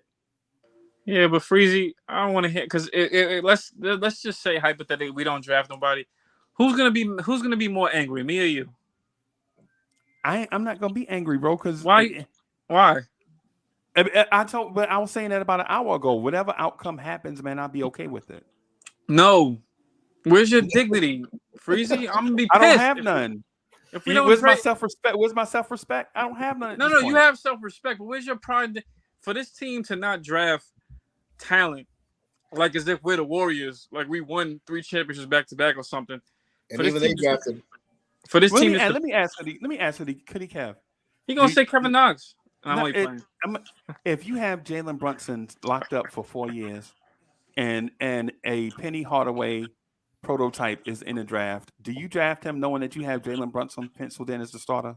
What I'm going to do is I'm going to call Portland and be like, hey, you can rebuild and let us get Damian Lillard. Man, Damian Lillard, 42 years old. And I'll take his 43-year-old self right in the garden for the 2 seasons he got left. Freezy, Amen Thompson's a shooting guard, right? No, he's a combo. He's playing combo guard in the G League because they have a veteran point guard. I'm talking about Amen Thompson. Yeah, he's playing. So he's not. He was a point guard in high school. Yeah, right. Okay. And he's playing combo guard now in the G League. No, because I was about to say, don't they have? I was say because you gotta look at. His brother, his brother Asor Thompson is what we call loco. Now, for those of y'all that don't speak, if you only speak one language, I'm going to tell you, loco means crazy. Thank you, Keith Turner. Yes, loco means crazy. Look, I don't even want to think about it. I don't want to get excited. I'm tired of getting excited. Could I just stay neutral? Respect that. Could I just stay neutral? Yeah. Could I stay neutral? Could I just stay on the fence? Could I stay on the fence? I don't want to get excited, man. I'm tired of being hurt, man. I don't care about listen. When the season extends in April and May, I don't care about those teams in the play. I don't care about their 7 games, best of 7. If it ain't the Knicks, I don't care about it. Right. I don't care about no team. I don't care about no team going to no series, best than no other team. I only care if it's the Knicks. So that's all. So if our season ends, I don't care to watch, man. I'm going about my life, going to work, school, whatever. You gonna make music? Of course. Okay. I got music to make now. I got homework to do. Yeah, man. Which is music. Some R&B. We gotta do some R&B, man. Throw some. Yo, I was I let somebody hear your joint, the one that I can't play, the one that's not really the one that you sent me, and she was like, "Yo, that sound like no lie, hand to the man." Right? I'll put my puppy on the train tracks for this. She was like, "Yo, my man sound like a mix between Miguel and Ty Dolla $ign." Like the joint that you sent me. Yeah. What song? I can't remember which song. I sent you a few joints. That's funny. Yeah, she was like the joint That's remind hilarious. her of Ty Dolla $ign and Miguel. I like Miguel too. That's funny. That is hilarious. Like it sounded like they did a collabo. But she was like, "Is that one person?" I was like, "Yeah, that's Cully. That's one person." Yeah, that is hilarious. That's hilarious. It's funny. Yeah, man. Yeah, it's too funny, man. My bad. Yeah, that's funny. Salute RC Creative. Salute. Yeah, man. Yeah, that's too funny. So Sub, what happens, bro, if this team underachieves? Sub gonna go on vacation. That's what like he been doing. But he always go on vacation though. Sub is always in some exotic place. Vacation and go about his business and just pray for the next season. That's it. Yep. I gotta let my hair down and relax. All the stress they put me through the whole season. You know what I'm saying? Like, gotta come back fresh and ready to go, ready to get back on here and talk to y'all about it. And exactly. So I'm gonna continue with the shows and go about. I don't mean to bring it up, but Sub was at that Portland game. Sub, he's on the West Coast. Sub is they almost booted him out the game. They was like, "Sir, y'all Knicks fans making too much noise." Sub said, "Put somebody in." Who you say put in, Sub?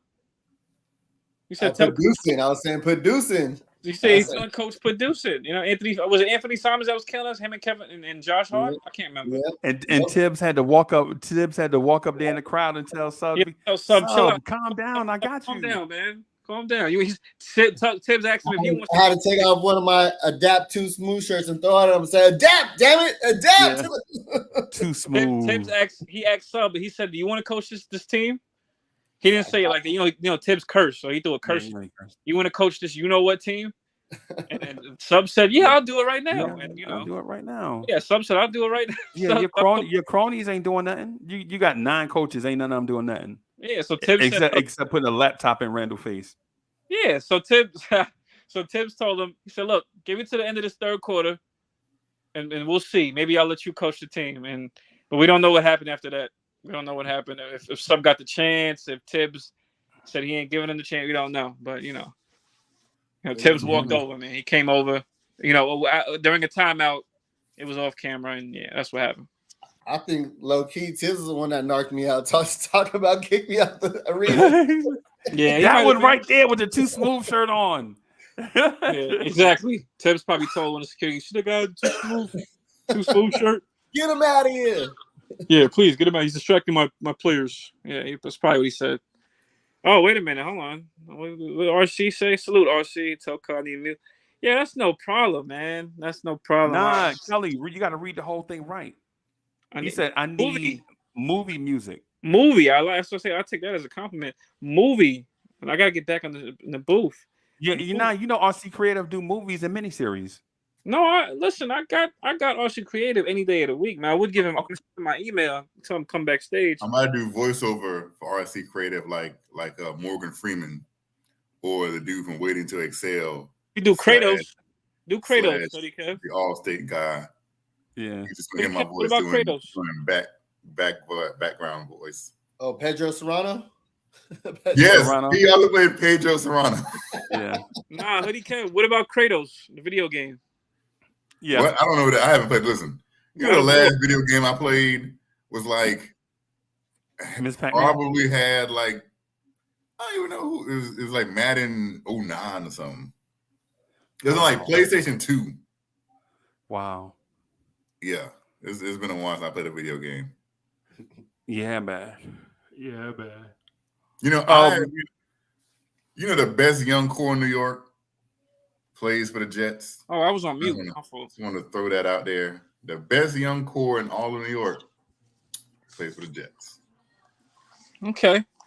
Yep. I just want to throw in about the voice. I'll leave it alone. You know what? I was on a Jets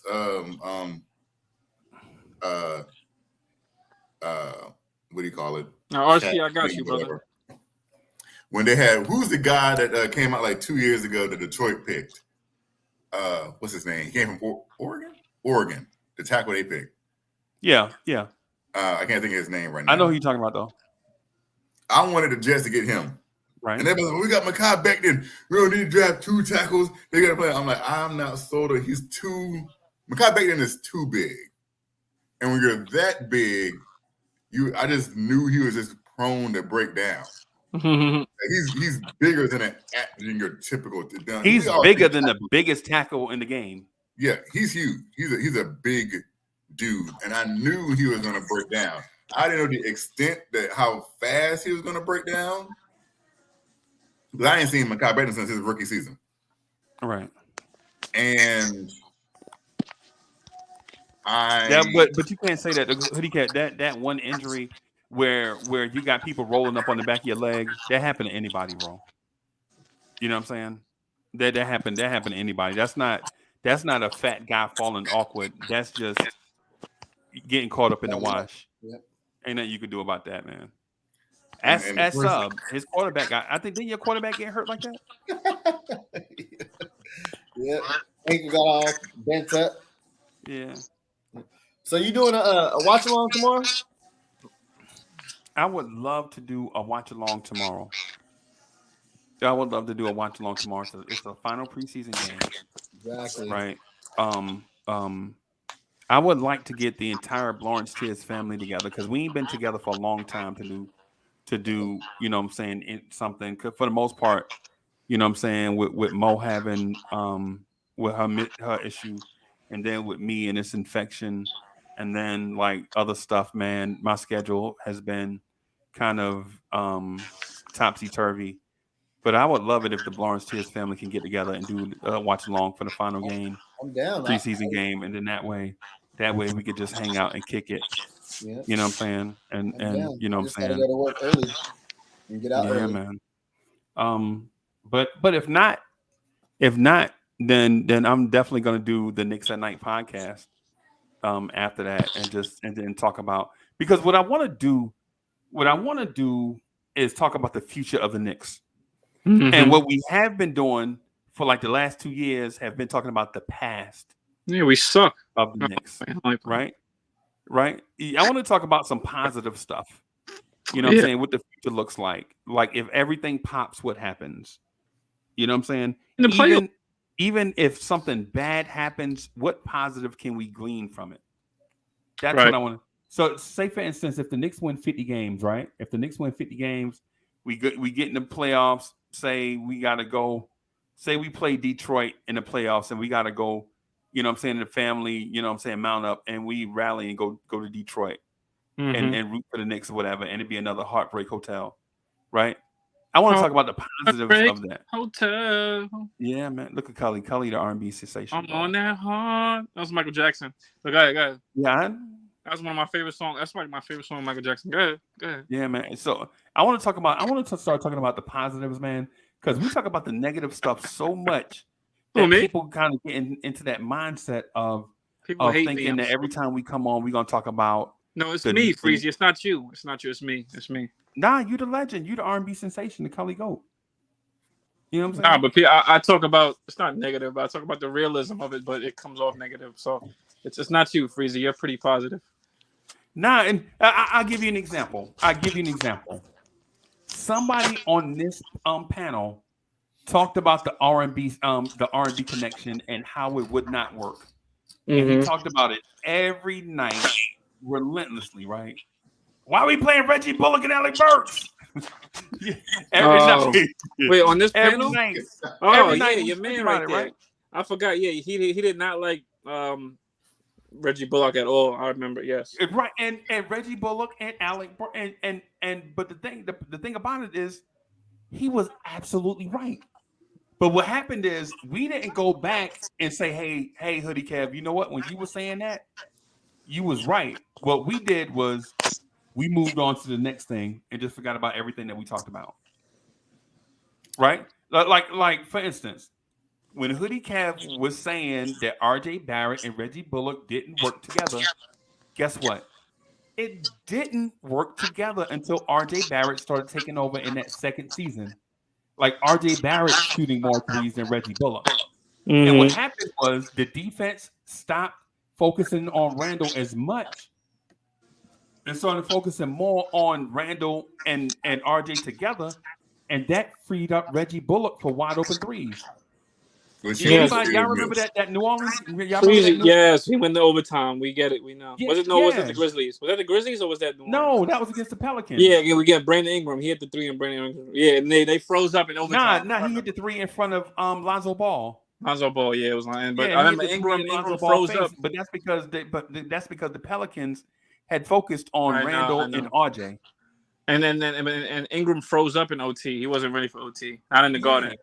Yeah, but the point I was getting at is Hoodie Cav was saying the Julius Randle Reggie Bullock 2-man game is garbage. First of all, Reggie Bullock can't even dribble, so why is there a such thing as a 2-man game between Randle and Reggie Bullock? Right. I want someone to find 5 clips of Reggie Bullock effectively putting the ball on the floor. Ain't no such thing. Because the one time I think and the only moment that comes in my mind of Reggie Bullock putting the ball on the floor is that playoff game where he got the ball on the fast break and traveled. And it took 52 steps. That was hilarious. That's hilarious. Sub, you remember that? Reggie Bullock catching the home run pass and running like 14 steps without dribbling. And then he was like a receiver going for the end zone. I'm like, why did he not put the ball down? Oh my God. This dude took 17 steps. It looked like the only thing I can think of that is 2K. If you make him do it in 2K. Other than that, he ain't putting the ball on the floor. Reggie Bullock is not putting the ball down. That's funny though. That's hilarious. They had what's the name? Reggie Bullock I think he had a scoreless game in this Dallas series against the Warriors. I mean, at least they made it to the conference finals, but respectively, he had a. I saw with my own eyes. Me and Freezy was there. I saw with my own eyes. Reggie Bullock played 36 minutes.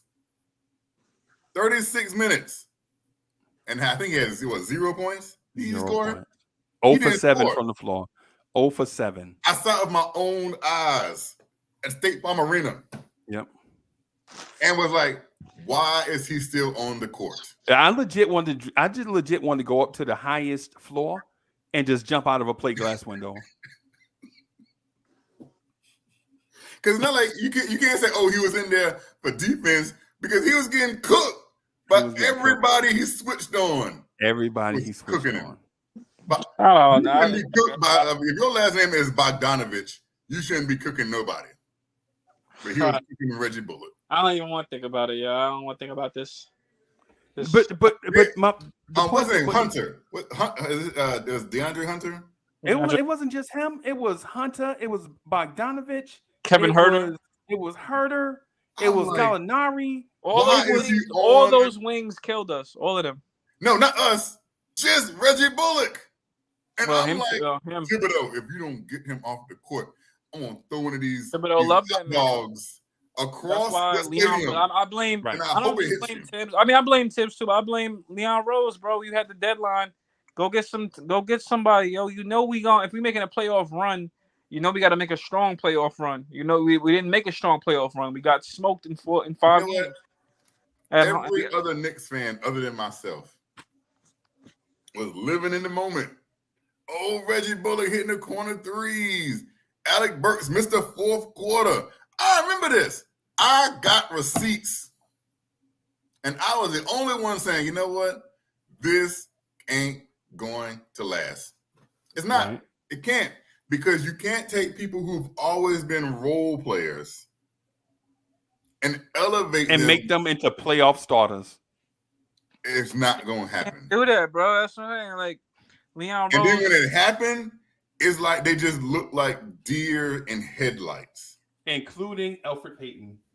That's why I wanted, I'm not saying the guy was a savior. I wanted the guy at the time, Aaron Gordon. That's a big wing right there. That's a big wing. He can match up. We could have got Terrence Ross. Okay, him too. But Aaron Gordon can match up with the other wings. He's tall. He's 6'9", 6'8", big enough, athletic. He could match up with DeAndre Hunter and play defense. But what would you have done with Obi though? What about Obi? What about him? Obi will never get a fair shot in New York, and it's sad. He won't. I told you this almost a year and a half ago. I said Obi Toppin can be a star. He can be a person that can be on the marquee. But he can't do that if Julius Randle is in his way. Julius Randle has to depart in order for Obi Toppin to ascend. How is he in his way? He's not on the floor with him. You know what I'm saying? Obi's getting the minutes. It's just up to Obi what he does with it. You know what I'm saying? Like Obi, I think, has made the most of his minutes. As far as what, getting fed all the time or creating on his own? So he has to create on his own? I mean, if my thing is... He couldn't do it last night. He couldn't do it last night. I'm saying he had the whole fourth quarter to do it on his own, and he was giving the rock up. I mean, they caught him on cuts. You know what I'm saying? They caught him going back door. But, like, when it comes down to nobody else is scoring, we need you to get a bucket. He can't do it. Well, maybe that's not his game yet. And that's the thing about it. You can't sometimes put a square peg in a round hole. Sometimes you got to go to the cutting table and make that square peg a round peg. But wasn't he a guard playing high school ball, though? You would think playing a guard in high school, you ain't been a guard. Listen, he ain't been a guard in high school in 7 years. But you still have to have those kind of skills somewhere inside of you where you never played backyard, you know what I'm saying? In the hood or the streets. You never went one-on-one. Everybody plays one-on-one. Everybody plays one-on-one. How could you? Right now, I'm 6'2", 230 pounds. I used to be, and someone say, yeah, right now, I kind of gained some weight. You can't tell in the face, I look bigger. But some would say I'm the greatest shooter that Wilmington, North Carolina has ever produced. Okay, so for the record, a lot of people say that. Definitely not. So a lot. Hey, sub. Here's the thing. He can relate to Obi then. So he's a spot-up shooter. So here's the thing. So I am the greatest. I'm the greatest shooter that Wilmington, North Carolina. All right, Hoodie, has can we ever understand? produced. Y'all know Michael Jordan played basketball in Wilmington, right? Hey, sub. You ever heard of Algie Crumpler? He played tight end for the Atlanta Falcons. Algie Crumpler is not. And so did Lord, I can't think of his name right now. The boxer. I can't think of his name. Usher played him in the movie. The boxer? A boxer? Yes. Usher? Yes. Usher played him in the movie. He was fighting what's his name? The Italian dude. Was it Usher? I don't know. Why can't I think of his name? I don't remember. Usher. RC Creative said he from Wilmington and he never heard of Hoodie Cav. What? Yeah, RC Creative, you can't be from Wilmington if you ain't never heard of Hoodie Cav. Sugar Ray Leonard. Thank you, Knicks Nation. Sugar Ray. Yes. When he played, who did Sugar Ray play fight? Jake LaMotta? You fought Jake LaMotta? No. There's a movie called, I think it's called Hands of Steel. Oh, my bad. I know. He never got to fight Jake LaMotta, right? Jake LaMotta was before Sugar Ray. My bad. I think. All right, never mind. Go ahead. I can't think of it. But the point is, I am a legend. So the point is, I can't physically do the same things I did 17, 18 years ago. I just can't. I go to the YMCA now. Duran. Thank you, Knicks Nation again. Oh, Roberto Duran. Okay. All right. Drew a blank. Who? I said I drew a blank. But the point is, Obi Toppin. I mean, Sean Kemp had Gary Payton setting him up, and it worked out pretty well. Yeah, and then when he didn't have Sean Kemp's Gary Payton setting him up, it didn't work. Well, he was all right that first year and a half in Cleveland. He was an all-star in Cleveland at first. Yeah, he was an all-star in Cleveland. Can you name anybody else on that Cleveland Cavaliers team? In what year? Then they had Terrell Brandon. They had Ron Price, Sean Price, whatever his name was. Mark Price. He was one of the. They had Sean Price. Yeah. Mark Price. He was a talented point guard. I'll give him that. Yeah.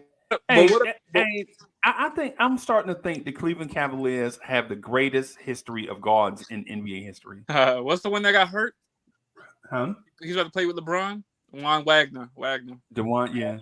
I think the Cleveland Cavaliers may have had the greatest history of guards ever. Why not us? Garland, Kyrie's history. Donovan Mitchell. Donovan Mitchell's about to be a good one. Yeah. Darius is about to be a good one. I think the Knicks guards have been better than Cleveland guards. No. You on here drunk now? No. We have two Hall of Fame guards that played at the same time together. Who's that? Uncle Freezy, that's your golden era right there. My golden era is the 70s. Mr. I took my grandma's couch and cut it up and made a jacket out of it. Yeah, Clyde Frazier and Earl of Pearl. Ron Harper was a good Cleveland guard. That's one, and that's it. That's all I'm gonna say. I said him word. Oh, you said him? Okay, my bad. Hoodie Kev. The point. See, this is where. Hold on. Time out. Hold on. RC Creative. If you ever disrespect me like that, I went to the New Hanover High School. Let's get that straight. Orange and black all day. I'm sorry. Continue. So you said the greatest guard in Knicks history is Clyde Frazier, right? Yeah. Did you also know that he played for the Cleveland Cavaliers? At the end? At the end, yep. Is that he got traded? I cried at school. When it got announced, I bust out crying. I never forget. I think I was in second grade. Clyde Frazier, what was it, 1976? So I might have been like in third grade. I don't know. I can't remember. But anyway, my teacher came in smoking. So don't judge me, bro. It's a different era. My teacher, now mind you, I'm in third grade. My teacher comes in the classroom with a cigarette, right? Popping like that. My teacher comes in the classroom with a cigarette, like, y'all put your head down to your desk and shut up. And I'm like, Mr. Williams, what's wrong? And he's like, hey, Uncle Freezy, didn't I tell your ass to shut up? And so I'm like, wait, but you never this mean. What's going on? So I walk up to the desk and he was like, yo, don't make me call Big Shirley. So I go back to my desk and I put my head down because I don't want him to call Big Shirley, right? So I started. So I hear the teachers because we have a courtyard, right? Like the hallway is over here. You can go out, and then there's windows on the other side that lead it out to a courtyard. And I hear them in the courtyard cussing. Can you believe you traded Clyde Frazier? And so I run out to the courtyard, and I was like, "What'd you say?" And Miss Williams was like, "Hey, didn't I tell you to put your?" I was like, "Hey, man." And I'm like 8 years old, right? So in the 70s, when you 8 years old, you legally an adult. It's just you in a little person body, right? So I'm like, "Hey, man, give me a cigarette." What did you just say? And he like, "Boy, you too young to be smoking." And I'm like, "Did you just say the Knicks traded Clyde Frazier?" He's like, "Yep." And they traded for Jim Clemens. And no lie, I started getting sweaty, and it was getting like all of a sudden it started getting hot outside, and the courtyard started spinning. You know what I'm saying? Just real fast. And my mouth was watering like I wanted to vomit. And I was like, did you just say the Knicks traded Clyde Frazier? And I bust out crying like my soul was hurt. Because my soul, You know that. Man, I walk back into class, and the girls in the class is like, "Ew, he crying." And I put my head down on the desk, and I never forget my homeboy, my best friend at the time. You know, when you little, your best friend, you know, you had your best friend last for like 4 months. You know how you get a new best friend every 4 months? So my best friend for life, for like 4 months, come over to my desk, and he like, "Yo, Uncle Freezy, what you crying for?" And I'm like, "Yo, the Knicks just traded Clyde Frazier." And I'll never forget the look of horror on his face. He fell down to the floor and started crying, bro. And it was just a bunch of us. We could not believe what just happened. How the hell did you trade Clyde Frazier? It was like it would be like if the Knicks had traded Pat Ewing in 1992. No, that's how it was when the Knicks didn't get Donovan Mitchell. Yes. A lot of Knicks fans when we traded Pat Ewing, might have been one of the darkest days of my life. That might be the second worst day of my Knicks fandom when we traded Patrick Ewing for Glenn Rice and Luke Longley. And Luke Longley, who was out for the year and would never put on a Knicks uniform. Glenn Rice. And to be honest with you, Hoodie Kev, Glenn Rice didn't look bad with us. It's just the fit. It's just how do you have because Latrell Sprewell was not a real small forward. He was actually a shooting guard, but you already had Allen Houston. So Spree had to play the 3, and then you got Glenn Rice. So now it's like, what? And then we traded for a broken down. You remember us trying to trade for Mutombo? You know, we tried to trade for Mutombo like 5 times and didn't get him. Was that after he went to the finals? Bro. Was that like 2000, 2001? Was that afterwards? I think the worst trade ever from me in Knicks, well, other than the Pat Ewing trade, was the Antonio McDyess trade. Yeah. Because it came with so much promise. Like, oh, man, we got McDyess. We about to do this. And I look at him in the preseason. He looked great. Oh, he got hurt. How many games did he play? 0. But it wasn't just the McDyess thing. It was like the Knicks were trying to. I don't know if y'all remember what the environment was like, but the Knicks were trying to get Michael Finley and McDyess at the same time. And so Michael Finley winds up going to where? Dallas?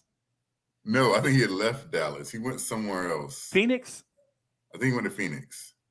So the Knicks were trying to get like Michael Finley and McDyess and couldn't get, and they were close on Finley, and then something stupid happens. We get McDyess. Like we were trying to get Finley in free agency and then McDyess on draft day or something. Is that how it happened? I don't really remember. I know we were trying to get both. I don't know how it all went down or trickled down. Right. And the weird thing, Sub, is Steve Nash was open to coming to the Knicks, but we didn't play that style of basketball. We wanted somebody tough. Or how about Leon Rose fleecing us for Mariani? Yeah. Shout out to you know, hey, Hoodie Kev, you remember that too, right? We wasn't even supposed to get Bargnani. The Knicks were trying to get Greg Monroe from the Pistons. Yes. And Leon Rose was Greg Monroe's agent. And he was like, no, we don't want Greg going to New York. Ilmatis brought up a very interesting question. Was Vin Baker part of that Patrick Ewing trade too? Yes. Yeah. Vin Baker, out of the 3 that came, Vin Baker actually had the best or the biggest impact. Right. Even though his impact was limited. I think he averaged like 15 that year. Yeah. That's because when he got here, he was 342 pounds. You remember that's right after he got out of rehab. Remember he got out of alcohol rehab? And we got Vin Baker. Vin Baker was not 6'10", 235 when we got him. Vin Baker was 6'10", 335 when we got him. You know what I'm saying? So I was just like, wow, we got Patrick. And I remember Pat Ewing's first game. I remember like it was yesterday. I remember his first game back in the Garden, seeing him in that ugly green timber and green is what they call it. Timber and green jersey. And he got a standing ovation. Pat Ewing. And now center from Georgetown. And he said it. The announcer said it like he was still saying it for like he was playing for us. Yeah. Like number 30. I think he was number 6. No, he was number 6 with Magic. He was number 33 with the Seahawks. Yeah, because Grant Hill was wearing 33 for Orlando. He's like number 33 from Georgetown, Patrick Ewing. And then everybody was like in the Garden stood up after booing this man for 15 years, mind you. Right. And his first point was this tip in at the goal at the rim. And because he couldn't jump no more. So he couldn't jump no more at that point in time. But he took the ball in and the guard and the Garden went crazy. And I remember being like 15 years old, like, man, we can win the championship. We had Pat Ewing right now. Yeah. That was my mindset. That we had Pat Ewing right now, we win a championship.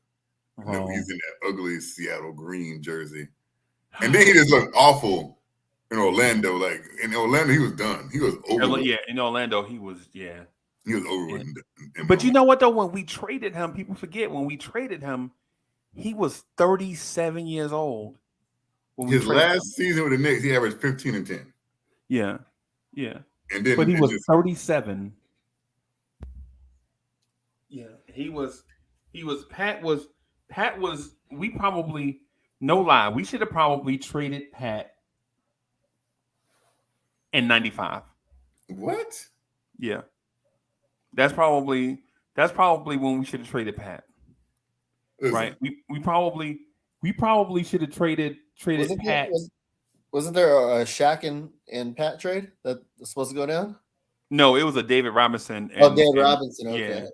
And the trade was agreed to send Pat to the Spurs, right? But the Spurs backed out at the last minute.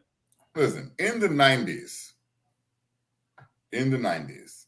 and I guess you can put Shaq in that group because he came in 92. But with Robinson and Ewing and Olajuwon, I always feel like David Robinson didn't do anything.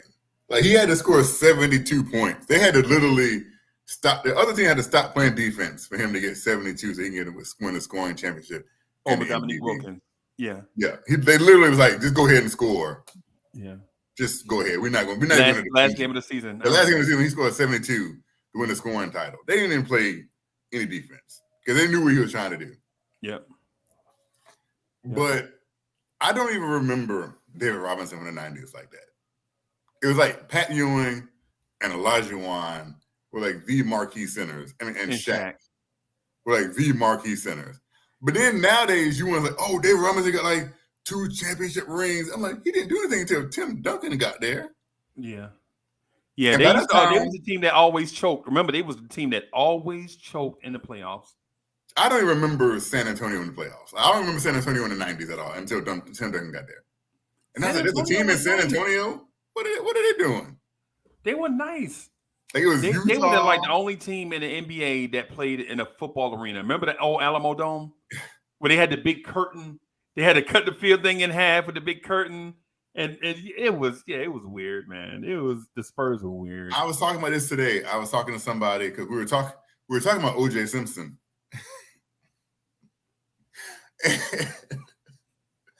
I remember again, June 21st, 1994. I remember it like it was yesterday. My mama made me some popcorn, and she made me a sandwich like only mama can make because she cut it in perfect triangles. Yep. And I sat down. I had my little juicy juice, my little jungle juice. They should bring jungle juices back. Yeah. And I was watching the game, and we was battling. I said, "Oh man, I'm sweating." And next thing, here comes we have breaking news. Breaking news. What is this? Why is this one car on the road like this? What's going on? What's happening? Who's O.J. Simpson? Mom, what's going on? Did you just say who's O.J. Simpson? I was 8. Okay, never mind then. They literally cut in the middle of Game 7 of the finals. Yeah. To show the OJ speed or OJ, what do you call it? Highway chase. The low speed chase. Yeah, the low speed chase. Yeah. And I'm sitting here like an 8-year-old kid, like, what is this? What's happening? You know, there was other stuff going on that day too, honey. I think the New York Rangers were winning the Stanley Cup that day. People from New York were watching the Knicks and the Rangers at the same time.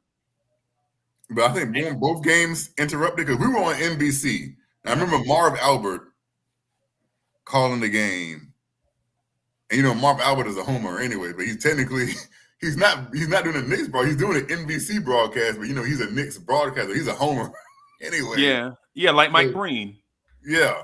And so he's calling the game for NBC, but you can almost act like he's calling the game for the Knicks. Right. And it's just, that was the last time when I woke up June 21st, 1994, that was the last time I was truly happy as a Knicks fan. Because I knew we were winning the championship that day. I knew when I woke up that morning, when I woke up out of bed, I was like, my team's going to win a championship today. I'm going to brag to all my friends. And then somebody had the worst game of their professional career. Emmanuel Quickley. Was he even born then? No, I don't think Quickley was even born when that game happened. Right. Yeah. And we lost by 6. Yep. 6. 90 to 84. And it wasn't just because of Stark shooting, though. It wasn't just because. You got to remember, too, that the Houston Rockets ran the same 3 plays all night.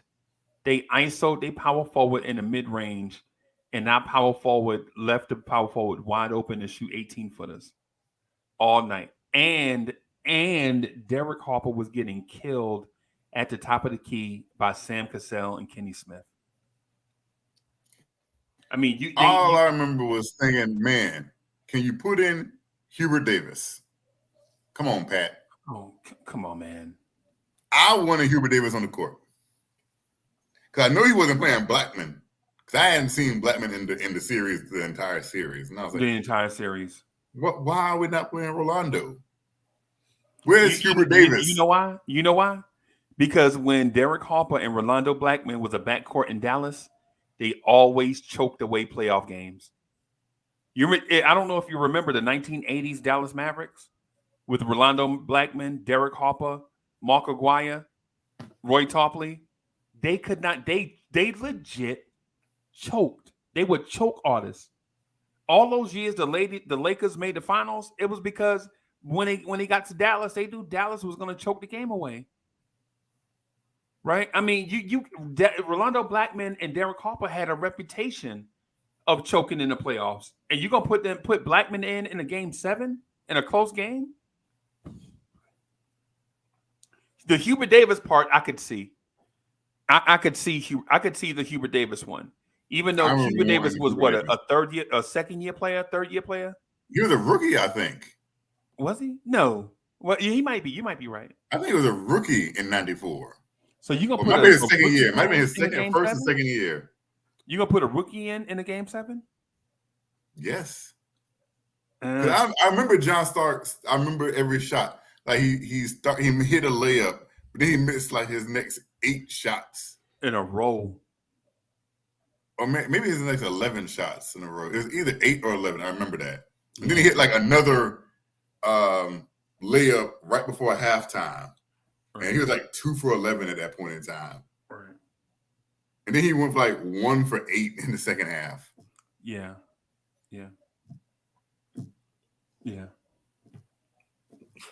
But if you go back to game 6, if it wasn't for Starks, there wouldn't be. I mean, if it wasn't for Starks, we would have won in game 6 because John Starks, and this is a story. Pat Riley would tell this story today. Pat Riley would have to stop practice because John Starks could not get the ball to Patrick Ewing in a pick and roll. Right. It was just could not do it. And Pat Riley would have to stop practice just to work on, because I remember the last play. No, the second was it because that game went in overtime. The play, no, it was the last play. It was the last play. Right. Instead of in the pick and roll, because Pat Ewing and John Starks pick and roll, Olajuwon switched on Starks. Yep. And John Starks shot the three that got blocked by Olajuwon at the end of game 6. Instead of him dishing the ball off because Pat Ewing had Greg Anthony on him, not Greg Anthony, Kenny Jet Smith on him in a switch. Easy bucket, game winning. We would have won in Houston. Nah, man.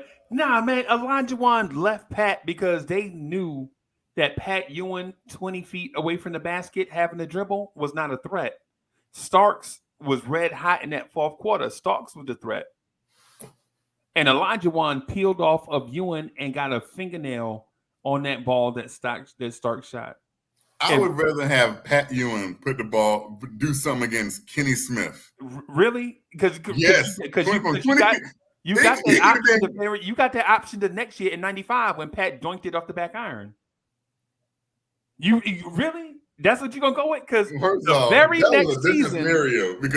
very next season, Starks got Pat the ball and Pat doinked it off the back iron, and we lost anyway.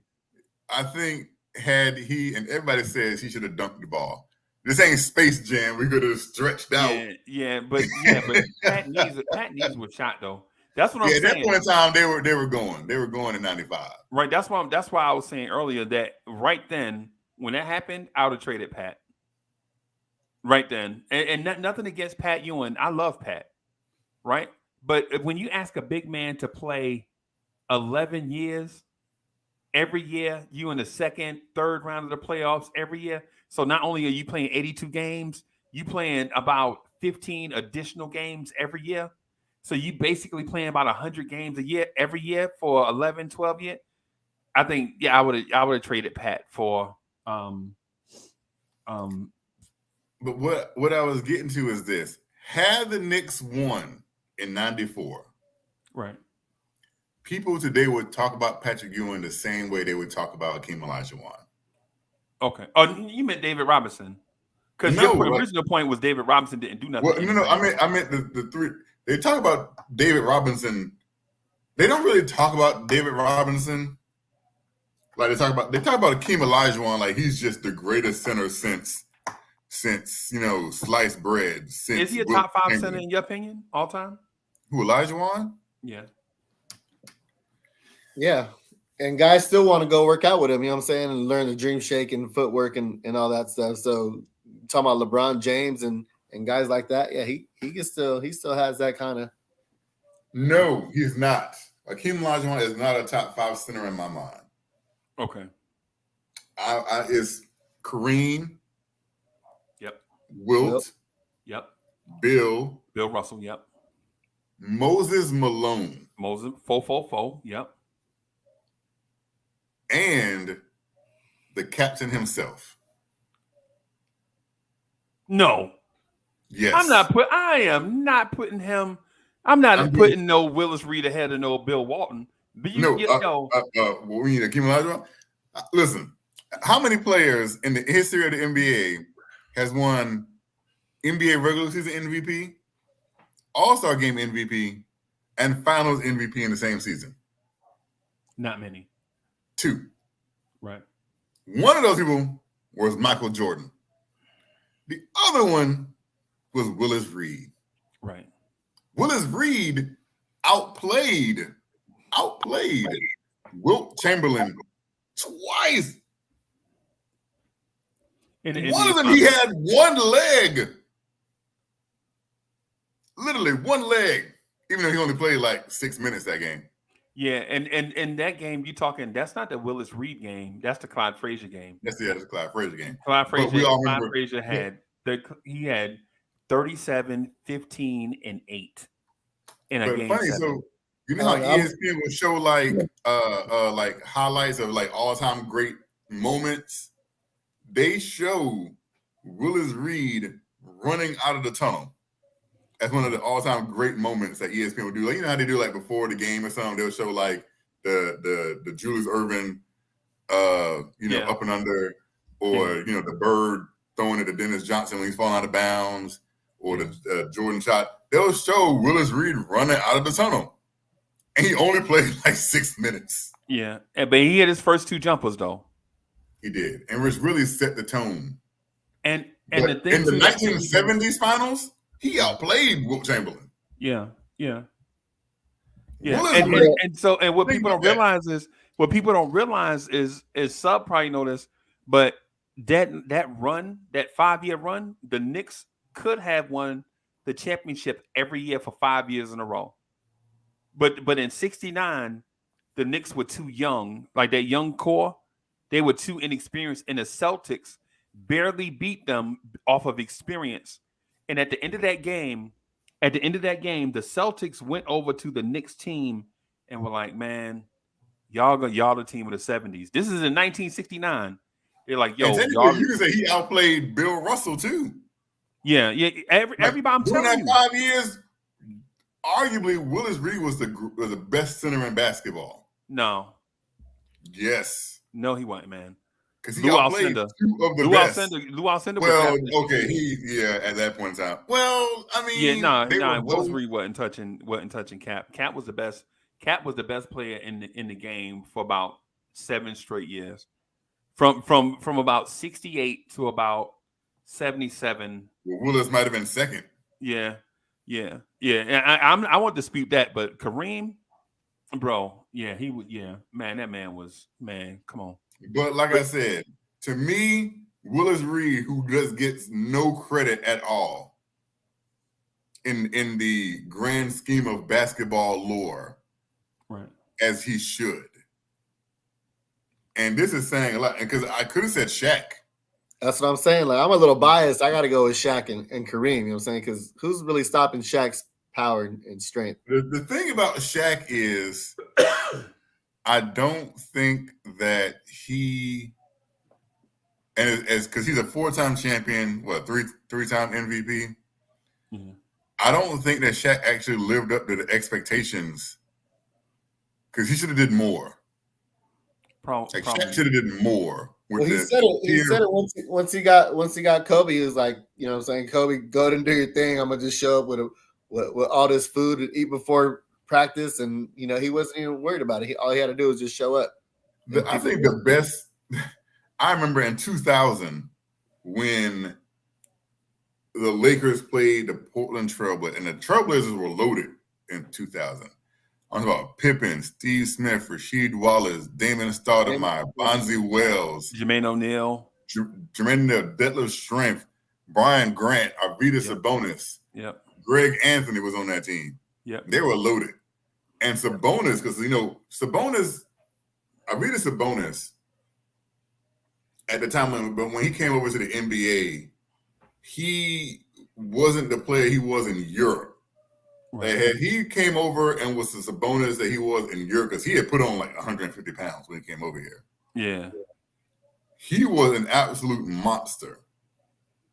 But that was like the best matchup, because Shaq struggled against Sabonis. But we all remember the alley-oop that Kobe threw to Shaq in that series, one of the all-time great plays, the alley-oop that Kobe threw up to him. But that wasn't against Sabonis. That was against Brian Grant, who at the time was an undersized. He said he was a power forward playing backup center. Right. Because Jermaine O'Neal was way too young. That was the only way he was going to get on the floor, because they already had too many power forwards. Yes. But that was a good match. And technically, Portland should have won. That was series, what's the name? Donahue? The referee cheated. Donahue. That was a series that he cheated and got caught later on. So technically, Portland should have beat LA that season. Yeah. And I think the NBA was part of that, because if you remember in the game 6, Rasheed got teched up for staring at the ref. Remember that? Yes. The Lakers were down by 3. Rasheed gets called for a foul where he goes straight up because he got called the play before. The ref was like, "Hey man, if you would have went straight up, man, I wouldn't have called foul." The next play, Rashid goes straight up. The ref called foul anyway. And Rashid go to say something. He like, and then no, his team, no, she don't say nothing. And so Rashid stares at the ref, and the ref texts him up anyway, and goes. And then when the coach says, "Hey," and when Dunleavy goes, "Why you text up Rashid? He ain't say nothing." He was staring at me. He trying to intimidate me. Y'all remember that? And so Rashid did exactly what the ref said. And I remember, mind you, the ref said, I called for, because when he called foul on Sheed, he was like, ain't no way that's a foul. And then the referee was like, yo, if you'd have just put your arm straight up, then I wouldn't have called foul. And we're like, yo, this is BS right here. Because Shaq is hugging cats and they don't call it. Right? And then the next play, Rashid come down and do exactly what the ref say, and the ref called foul anyway. So now you're like, what? And Rashid looked like he want to blow a gasket, but he keep his cool. He just look at the ref, and the ref tag him up anyway. And so as soon as I saw that, I was like, yo, the NBA is rigged. Like Lakers fans, if y'all watching, Lakers fans, don't be telling me about all y'all championships. The Celtics, they earned their championships. The Lakers, any year that you see the Lakers win a championship, they got all the calls the entire season. All of them. I've been watching basketball for so long. I remember when the Lakers beat the Sixers, right? They got all the people like Magic jumped center and Magic had a triple-double and blah, blah, blah. Man, we was watching that game. They gave the Lake every whistle. And this is in Philadelphia. The Lakers get... And so when people tell me, yo, nah, man. I remember them robbing... And for instance, I give you another dynasty that I think is fixed and bogus. The Golden State Warriors, their dynasty is bogus, bro. I used to watch Portland. I used to watch Dame Lillard carve up Golden State. And every time they get on the run, they'll call a foul on Golden State. Call a foul on Portland. And so if you don't have a baby face, in the NBA, you're not winning the championship, bro. I'm sorry. I don't care. Well, people could say I'm crazy or whatever. But I remember, man, all them years that the Knicks were playing the best brand. There was 90, 93, and 94. 93, 92, 93, 94. In my opinion, the best two teams in the league, and these are the Jordan years, mind you. 92 and 93 are Jordan years. The best two teams in the NBA are the New York Knicks and the Seattle Supersonics. Every year, people wanted Phoenix to win so bad. They wanted to see a Phoenix-Chicago championship so bad because it was entertaining. It was Mike Jordan over here and Charles Barkley over there. That's what people want to see. You know what I'm saying? Nobody wanted to see a team that was 12 deep just come out and play defense and execute without no real stars. Because Gary Payton was good and Sean Kemp was good, but Sean Kemp wasn't on no Charles Barkley level. Sean Kemp wasn't going out and getting 30 points and 25 rebounds and was entertaining in a press conference. That wasn't Sean Kemp. You know what I'm saying? But ain't nobody gonna tell me from about the end of 91-ish, when if y'all remember, the New York Knicks officially retired the Bad Boy Pistons. Right? Y'all remember the Bad Boy Pistons from the 80s, right? The Knicks officially ended their run because we took the Bad Boy Pistons thing to a whole new level, right? Like them dudes had, John Sally and Rick Mahorn but when the Timberwolves took Rick Mahorn in the expansion draft, that was it for them. But the Knicks had goons for days, bro. We had so many goons coming off the bench. We had dudes, we had dudes coming off We had dudes coming off the bench. Their job was to screen the hell out of somebody. Y'all remember Chris Dudley? Remember we had Chris Dudley, Terry Cummins, Buck Williams, Herb Williams, all them dudes. And then we had dudes, combo forwards, Anthony Bonner, Anthony Mason, Charles Smith. Man, we had dudes, man. Bro, ain't nobody, yo. We had dudes come, man, listen. We had a goon at guard. Back then, teams didn't have goons at guard. John Starks was a goon at guard. Usually a goon would be like some big man off the bench who's going to use all 6 of his fouls. John Starks was a starter. You know what I'm saying? And think about what John Starks was for the Knicks and the era of the shooting guard. Because that was like the era of the 6'6" shooting guard. Like you had your Mitch Richmond, who I think was like 6'5", right? But you had Mitch Richmond, you had your Ray Allens, your Reggie Millers, your Clyde Drexlers, your Michael Jordans. Everybody had like these. And John Starks was 6'2.5". And he defended all these dudes every night. Think about the Celtics had a dude named Reggie Lewis who passed away in 92 at shooting guard. You know what I'm saying? Everybody had like these. The Wizards or the Bullets back then had a dude named Calbert Chaney. Like everybody had like these big guards or whatever. And Starks at 6'2" every night had to guard up every night.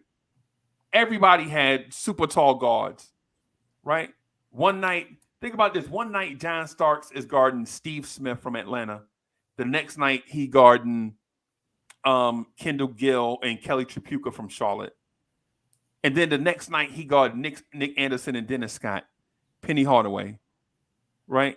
And then the next night, he guarding like Bimbo Coles and all of them in Miami, Khalid Reeves and all of them in Miami. And then guarding Reggie Miller in Indiana. And then the next day, he got to guard Allen Houston and Grant Hill in Detroit.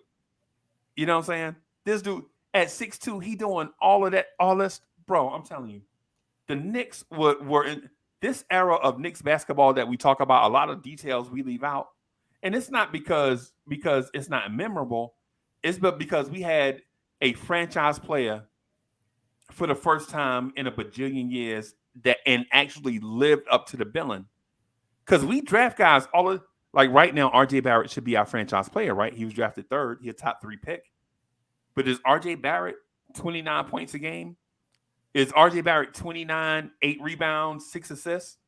All-world defense? Nah. Is he good? Yes. Right? Is he our franchise player, right? Right now, he our franchise player. But is he Pat Ewing level franchise player? Nah. So when we think back to those Knicks, we had a franchise player that actually lived up to the billing. So all the other guys all the other contributors, we look at them like they the pips. Like I hear people say this all the time. Man, the Knicks they never surrounded Pat with talent. Man, they surrounded Pat with a ton of talent. But the thing about it is, you got to, as a Knicks fan, you got to give credit to the other teams, man. You can't just saying the Knicks wasn't talented. That's dumb. The Bulls had Scottie Pippen and Michael Jordan. Had the Knicks in '87 got Reggie Miller instead of Mark Jackson? You know, Reggie Miller went 10th though, and Mark Jackson went 21st. We could have moved up. We could have did something. You know what we should have moved up, Hoodie Cav, and I think you and I talked about this in '96. Right, the Knicks had 3 first-round picks. Right, 96. In '96, this is 96. All right. So let me. Okay, so I'll tell the story again, just real quick. So in 1996, Michael Jordan's a free agent, right? And the Bulls offered Michael Jordan $20 million a year. And everybody's like, oh my God, $20 million a year. But actually, Mike in 96 was worth $50 million a year, right? The Knicks was like, yo, the Bulls was like, we'll give you 3 years, $60 million, like, $20 million a year. The Knicks was like, we'll give you 5 years, $30 million apiece. right? The Knicks were going to pay Michael Jordan $90 million more than the Bulls, right? And this is all in the papers and all kind of. The Knicks might get Michael Jordan. And so the rumor is the only way Mike will come to the Knicks is if the Knicks somehow get Shaquille O'Neal, right? Who was also a free agent, right? So what happens is Jerry West, and so what happens is some type of entertainment thing is going on in LA, some kind of like red carpet thing is going on. So Jerry West intercepts Shaq, right? And he talks to Shaq, put the bug in his ear, like, yo, we're gonna get this kid Kobe in the draft, right? Kobe coming to LA. And this is like before the draft. This is like, and so we like, how they know they getting Kobe? And Kobe and this dude, Kobe Bryant, he might not even be that good. He just took Brandy to the prom. How you talking about Shaq and Kobe, right? So he stopped Shaq in LA.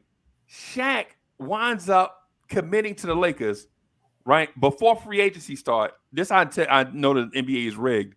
Before free agency start, Shaq is already a Laker, right? Orlando's like, free agency ain't even start. How in the world Shaq signing with the Lakers and such and such and such? So anyway, so Mike is like,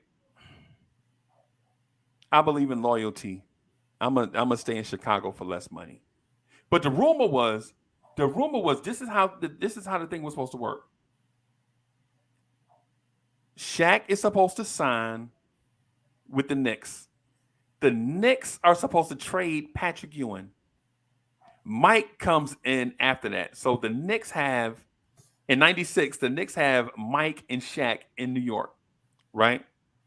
Right. And then the Knicks were supposed to trade up into the draft, up into the upper part of the draft and get a shooter. Like there were a couple of shooters in that 96 draft. And I think the player that the Knicks were targeting was a dude named Peja Stojakovic.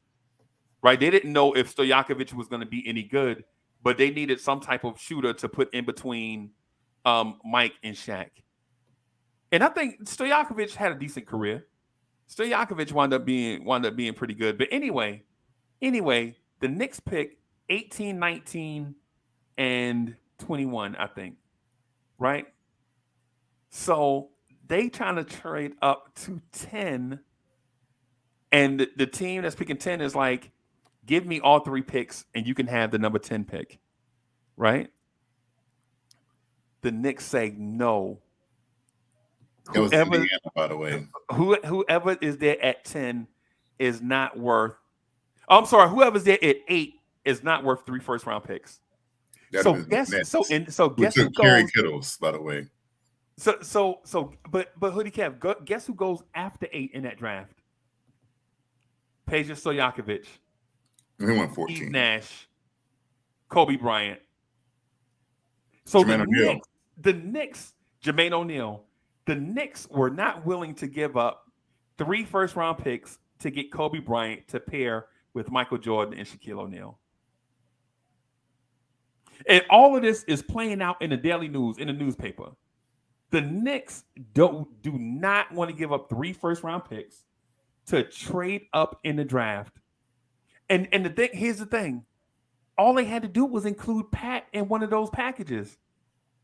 They could have used Pat and traded up and got the player anyway. They could have legit sent. Think about it. This is the same year Alonzo Mourning leaves and goes to Miami, right? They could have traded Pat Ewing to Charlotte for the 13 pick and took Kobe Bryant. And you know how I know this? Because the Lakers traded Vlade Divac to the Hornets for the pick for Kobe Bryant. And you telling me that you think Charlotte would have preferred Vlade Divac over Patrick Ewing? Vlade was younger.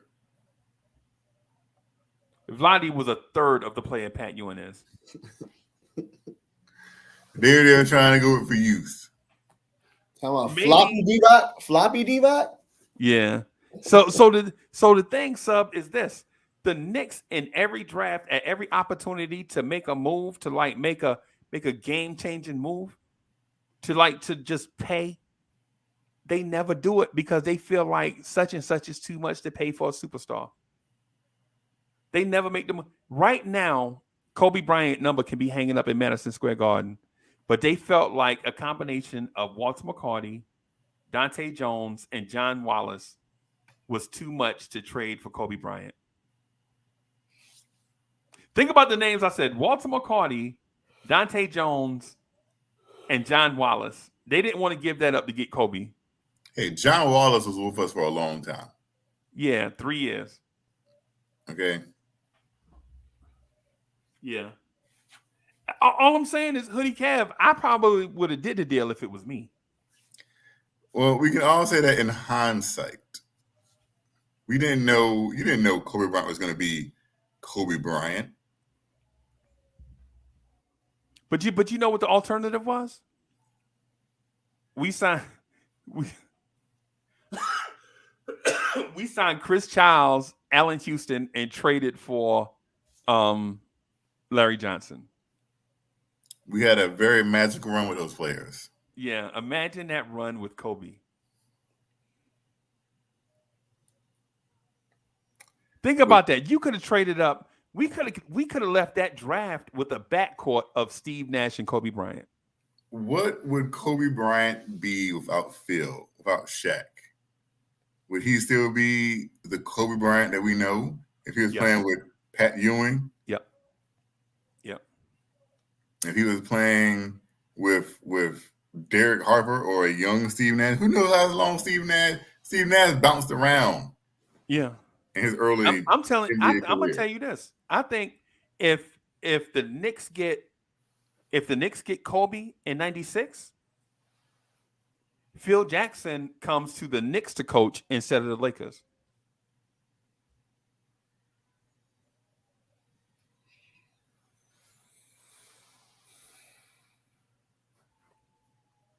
You'd have to have somebody else other than Kobe, because the Lakers had Kobe and the Shaq. Yes, you can't just have. They didn't just have Kobe and Shaq; they had talent, bro. No, I'm saying, but the main draw was Kobe and Shaq. Yeah. They had Devin George, Eddie Jones, Nick Van Exel, Corey Blunt, and somebody else. Robert Horry. Yeah. Robert Horry has rode the coattails of great big men literally his entire career has rode the coattails on great big men. But I'm asking you, would you prefer a 17-year-old Kobe Bryant? Well, he was 18. He was like 18 at the draft. Would you prefer an 18-year-old Kobe, Walter McCarty, Dante Jones, or John Wallace? Which set of rookies would you have wanted? I mean, I can say that in hindsight. In hindsight, of course, I'm going to say Kobe Bryant. Of course, you're going to say Kobe. Because I know what Kobe Bryant became. But if you were to ask me on draft day 1996, I don't know. I can't put my job in the hands of a 17, 18-year-old who's never played college, who just came out of high school. I can't do that. Instead, though, the Knicks drafted 3 guys that played the same position. We tend to do that from time to time. 3 guys. You drafted 3 6'8" small forwards. What up, panel? What's up, boss? I'm just chilling. I just wanted to chime in. If Jerry West says you're a star, you're a star. Off top. Pretty much. Anytime you hear anything about Jerry West and he's affiliated or next to a particular player and he thinks a particular player is special, he's special. Right. That's what I'm saying. Like there is plenty of hype train. Like there's plenty of hype train in the NBA, right? But bro, when the consensus is, and listen, the only reason why Kobe went 13th is not because Kobe Bryant was the 13th best player. You know, he strong-armed his way down there. Yes. Yeah. Yeah, and the thing is about that draft too is remember, this is not the Kobe Bryant draft. This is the Allen Iverson, Stephon Marbury draft. Right? This is the Stephon. This is the Big East draft. Y'all remember how good the Big East used to be back in the day?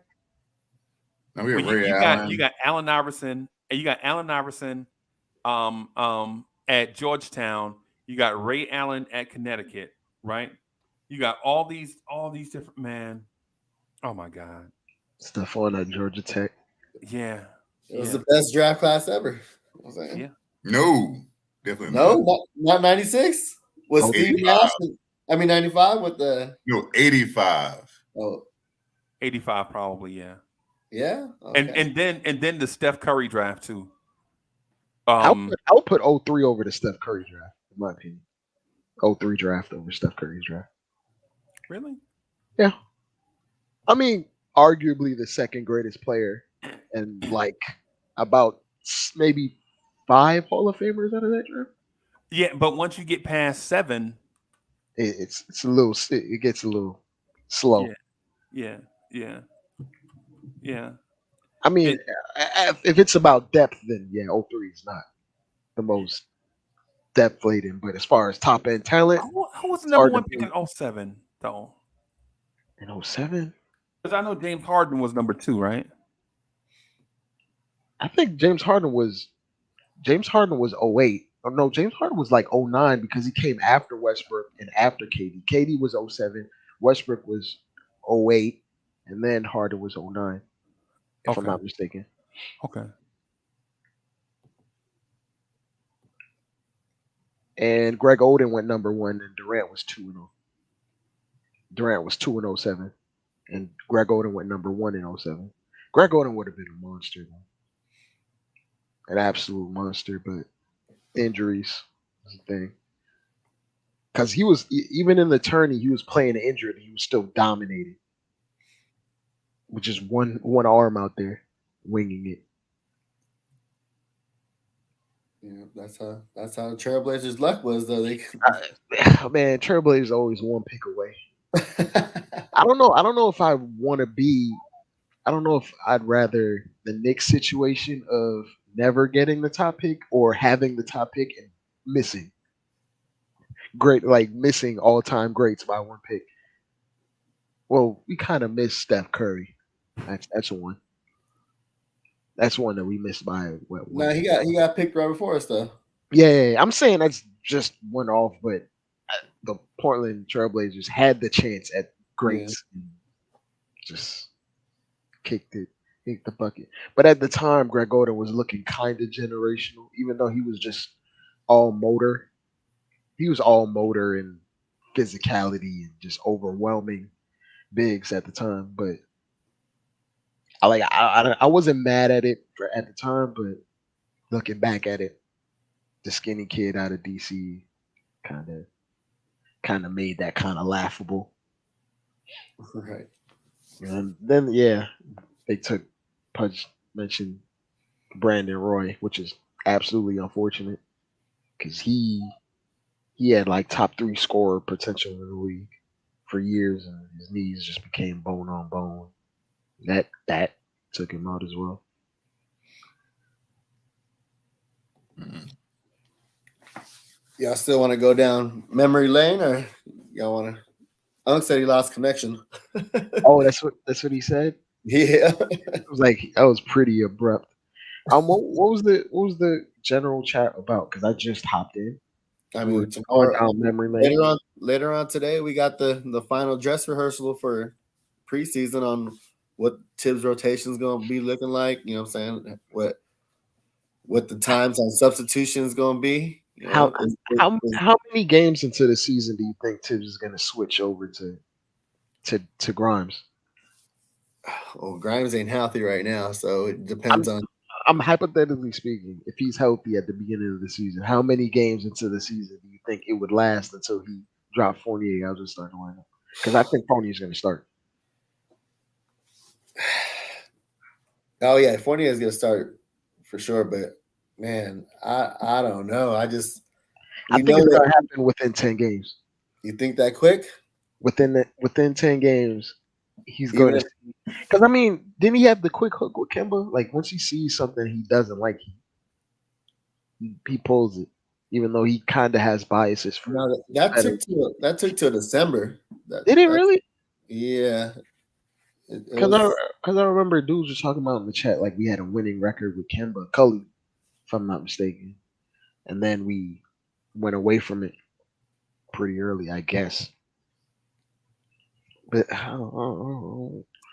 It really depends. I just don't think that Grimes is that consistent of a shooter either. You know what I'm saying? You gotta realize that maybe. Hold on. I got a statistic for you. On catch and shoots, even though he doesn't have as much volume as Evan Fournier, catch and shoots, he shoots a higher percentage than Evan Fournier. It's just the variety of shots Evan Fournier has a little bit more off the dribble. He can come off a pin down. You know what I'm saying? He can play the 2-man game, but off of just straight catch and shoot, just sitting in the corner waiting for the ball to put it up, he actually outshot Evan Fournier from catch and shoot last year by 1 percentage point. But the volume was clearly a lot less because he didn't play as much. But in the games he did play, I think he averaged like maybe 5 or 6 attempts for 3 when he played starters minutes. So he's going to get the volume. I'm not sure he has the variety of ways that he can get a 3-point shot up. But as far as catch and shoot, he's pretty sound at that. Well, he showed in the summer that he opened up his bag of tricks as far as getting to the cup. You know what I'm saying? And dribbling. Like, yeah. That's something that we sorely need because watching our team, like we were talking about yesterday, Freezy, he was saying we kind of actually need a secondary or third ball handler, and they're like attempting to unlock that part of Grimes' game. If you went from summer league to now, they're trying to make him more on ball and have the ability to facilitate. Because as much as we want to say Brunson is a point guard, he has a lot of not shooter, but he has a lot of gunner in him. Like when we were just watching the last preseason game, when he gets into the lane, he looks at the hoop first. And if that's not an option, he'll kick it out. He's like not a natural distributor first. He's a scorer first. And then he'll distribute willingly because of his IQ, but he's looking to shoot first. And in our starting lineup, we kind of don't have a reliable ball handler as far as because RJ, you can't really depend on him to initiate all the time because his handle is quite rudimentary. Yeah. And Julius Randle is Julius Randle. If we give him too much of responsibility, he's gonna get a lot of turnovers. But the thing I did like that we ran like some short rolls to make his decision making a lot simpler. Like he has 1 or 2 reads instead of him isolating and having so many options. It's almost like too much of a burden onto him. And I feel like lessening his reads will be more helpful. But we need like a second or third ball handler in the starting lineup, just a guy that can pass, dribble, shoot, And I just feel like he brings more on the defensive end as far as having RJ and Brunson out, and as far as guarding the wings and taking less pressure off them as well. Absolutely, because when we get to the first game of the season, we do not want to see Jalen Brunson on Ja Morant at all. And then if we're gonna take him off of that assignment, they're gonna put a big wing on Jalen Brunson on the defensive end. Okay.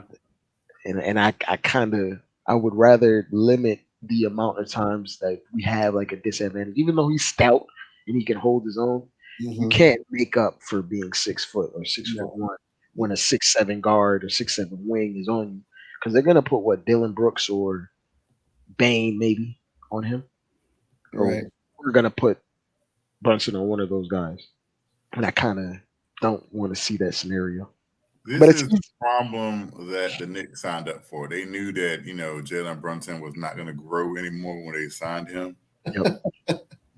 And, they were hell-bent on getting a small guard when I guess, which is weird, that, the trend is bigger guards. Absolutely. But they signed themselves up for this. That's what they wanted. The only thing that I can take out of that where he won't be a complete liability is because he played in a lineup with Luka Doncic, and they were still like a top 5 defensive team coming down the stretch, especially the second half of the year. As far as every defensive metric, they were pretty much up there.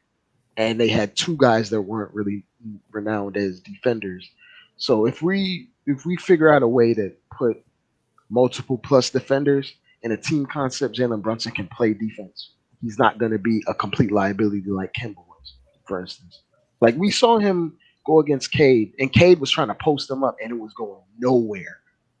He was trying to shoot over him. Yeah, like I won't say Brunson is a great defender, but I will say he has a bit of Chris Paul in him where he can use his leverage and get up under guys that try to take advantage. But there are certain parts of the game where he can't always win his defensive matchup. It's just not possible at someone his stature. But in the team concept, he can play great defense. He's done it at Villanova. He's done it, not great defense, but he can play sound defense. He's done it at Villanova. He's done it for the Mavericks, even into the playoffs. So when teams try to go at him, it's not an automatic bucket, but it's still a disadvantage. But he holds up well enough for help defense to happen. You know? That's why I feel like Mitch is a necessity to start with the offense and the starters, because he's that rim protector once those other guys get cooked. You know what I'm saying? He's that last line of defense as far as being the anchor instead of having iHeart out there. And I noticed one more thing as far as like a principle, like a subtlety that Tibbs, like a wrinkle that Tibbs is thrown in. When Randall used to play defense last year, they used to make him drop back like he's a traditional big, like he has a long wingspan and he can protect the rim. Now when we see the defense, he's actually switching out and pressing up a lot higher on the perimeter instead of falling back, which would basically bail out other teams and give other teams the advantage to go downhill, because Julius Randle is not going to protect him. That's just really what it is. He is mobile and has the ability to check 3s and 4s on the perimeter. So there's a wrinkle where Tibbs is actually forcing Randall to play more on the perimeter defensively. Especially, it's going to be more necessary now because the game is just more perimeter based. And him dropping back is not helpful at all. And he lost that weight too, that makes him more mobile as well. And he's not asked to do as much as far as carrying the offensive load, where he has more energy to play defense and be able to be more switchable out there on the perimeter. So, absolutely. And I mentioned earlier they were doing like a lot of short roll stuff, and it's kind of we don't have the spacing the Warriors have, but he's almost trying to quasi pull off like an aggressive version of Draymond Green in a way where he's catching the ball off the short roll. You can be even more aggressive than Draymond Green. Yeah, like I mean, aggressive. You can tell Jordan Poole, because I think Jordan Poole would say that Draymond Green is pretty aggressive. Aggressive on the court as far as looking at the rim. So, like for instance, we ran a high pick and roll last game where we had Mitch in a dunker spot, and Julius came up and set a pick for Brunson. And because Brunson is an offensive threat, you have to respect him. Teams don't automatically sink into the paint, and they have to honor Julius on the roll. So what happens is we send Julius down and make that short roll. He catches it at the free throw line. He takes a dribble, and because Julius is a threat no matter what. No matter how bad he plays or maybe he's off, he's still a threat. So when he takes a dribble, that brings up a defender, and that left Mitch open for a dump down dunk. And that's something that I want to see more of. And that's a simple read that Julius always has in his bag, that like we need to have that incorporated in the offense, where Julius only has to make 1 or 2 reads in a quick order, and like that'll make that job Trey, a lot. I feel you, bro. I feel you. But this is not the all Julius show though. Oh no. And like what Tim said, in order for players to thrive, you have to thrive as a unit. Absolutely. And so when you have, my belief has been and is that Julius Randle is a high IQ basketball player with dudes with low basketball IQ and low skill sets and abilities. And we've seen it since day one, since he's been here. Day one he got here, his point guard was Alfred Payton. He played with Reggie Bullock, Wayne Ellington, Alec Burks. You know what I'm saying? The guys, the talent on the team always seem to be in abundance at one position. Mm-hmm. Like, say, if the talent is at the 2 and the 4, then we stacked up at the 2 and the 4, and the 1, 3, 5 has been lacking. And then the inconvenient part of that is when you have talent at the 2 and the 4, they don't have the positional flexibility to play the 3 and the 5. Yep. Or the guys at the 2, Wayne Ellington, Reggie Bullock, they couldn't play point guard for you. You know what I'm saying? And so when you get Randall in those situations, like the times I've seen Randall play live, bro, I've seen him look to make the right play, and guys are not in the right position to receive them, but they don't have basketball IQ. We would have Noel in the dunker spot, just fumbling the ball as soon as we get. That's why we look so different with Brunson with high IQ out there, and he feels more comfortable just letting Brunson, run the offense instead of trying to take over. Also, Freeze, like, because of those things, him over having to overstep his limitations or his bounds, it breeds bad habits. Right. Because he doesn't trust the guys out in the court. But his mistakes come from trying. Other people's mistakes is from lack of ability. Right. I was in Washington, D.C. at a game, had great seats, right off of the out of bounds, like right on the corner. Right. I saw Randall penetrate, go to the paint, and I saw the defense collapse. And I saw him look over in the corner, and I swear to God, I thought he sucked his teeth. I thought he was like, oh. This is while the play is going on. And while the play is going, he went over, he sucked his teeth, and he kicks the ball out to the corner. Guess who is in the corner? Alfred Payne. Nerlens Noel is in the corner. And Randall threw the ball, and the ball bounces off of his hands, hits him in the mouth, off his shoulder, out of bounds. Why are we running sets where he's in the corner? Is what I want to do. Because cats are low IQ, and guess who was in the dunker spot? A guard, probably. Let me make you laugh. Kevin Knox. Good God. Kevin Knox is in the dunker spot. So I'm thinking, why is Knox not in the corner? And why is Nerlens Noel is not in the dunker spot? Because not only if Randall kicks this ball out to the corner to Kevin Knox catches the basketball. It's funny. A lot of these guys Knox down the 3. A lot of these guys don't know where they're supposed to be in the set. If you're getting confident Knox, if you got confident Knox, then Randall don't even suck his teeth. That he kick it out there with confidence, right? Mm-hmm. But you got Nerlens Noel there. The only reason I said like bad habits is because if we're watching this preseason, a lot of the times he'll give the ball up to the guard and then he'll go walk right up to the guard and bring his man over because he's not used to a guard actually having the talent to hold his own. Like he'll walk over and expect the ball back because he's used to his guards not being a threat and anywhere on the perimeter. Yeah. And that's one of the things that's one of his bad habits because we'll run the set and then like he'll space out and like stray towards where the ball is because he's so used to the guards not having the skill or like the ability to create some offense on their own, and he'll walk right to the ball handler and almost expect the ball back because he's so used to initiating everything because of the lack of talent. You remember the Minnesota game where Obi Toppin and Kevin Knox ran face in front into each other? Yep, I actually remember that. And so right there, when Quickley turned the corner, people was like, why did Quickley throw up that stupid floater right there? Well, Quickley turns the corner and he see his two guys crash into each other. Right? And so if you Obi and you're a dunker at the time, because now he's a 3-point shooter, right?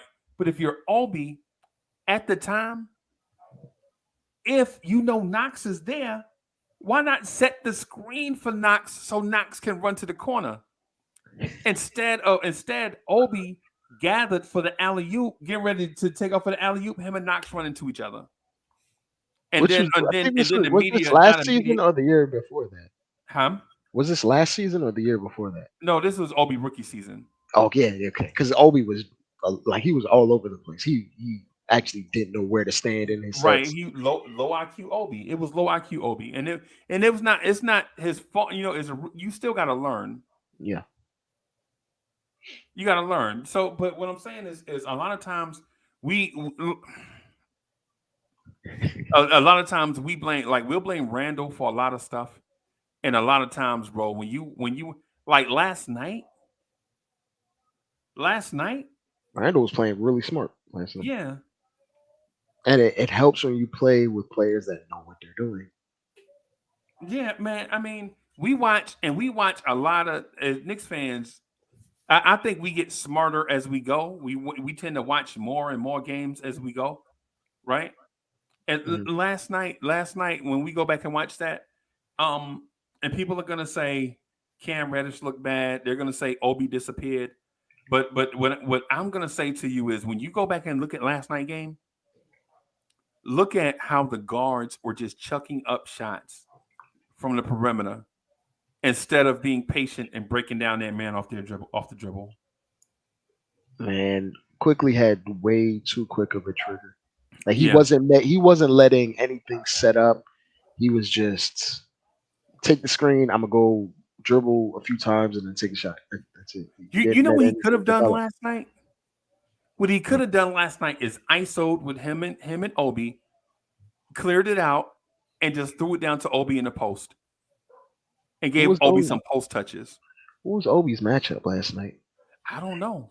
Because I know the Pacers had a concerted effort of trying to limit fast break opportunities. Like they went out their way because we were obliterating them on fast break.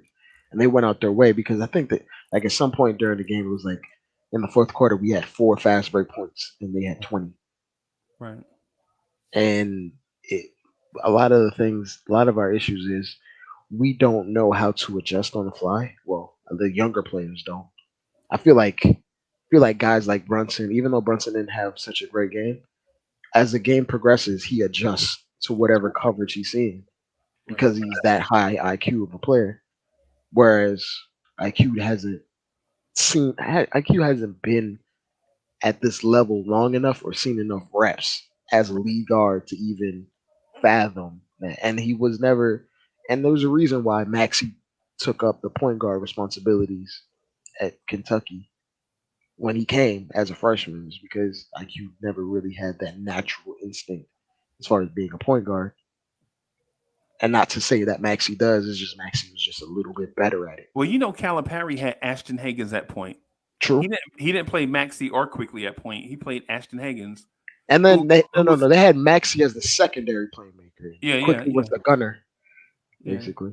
Yeah. And what happened is, and when they were struggling at point, they moved Emmanuel Quickley to point. That's how come Emmanuel Quickley became SEC Player of the Year. Emmanuel Quickley was the third guard in that rotation.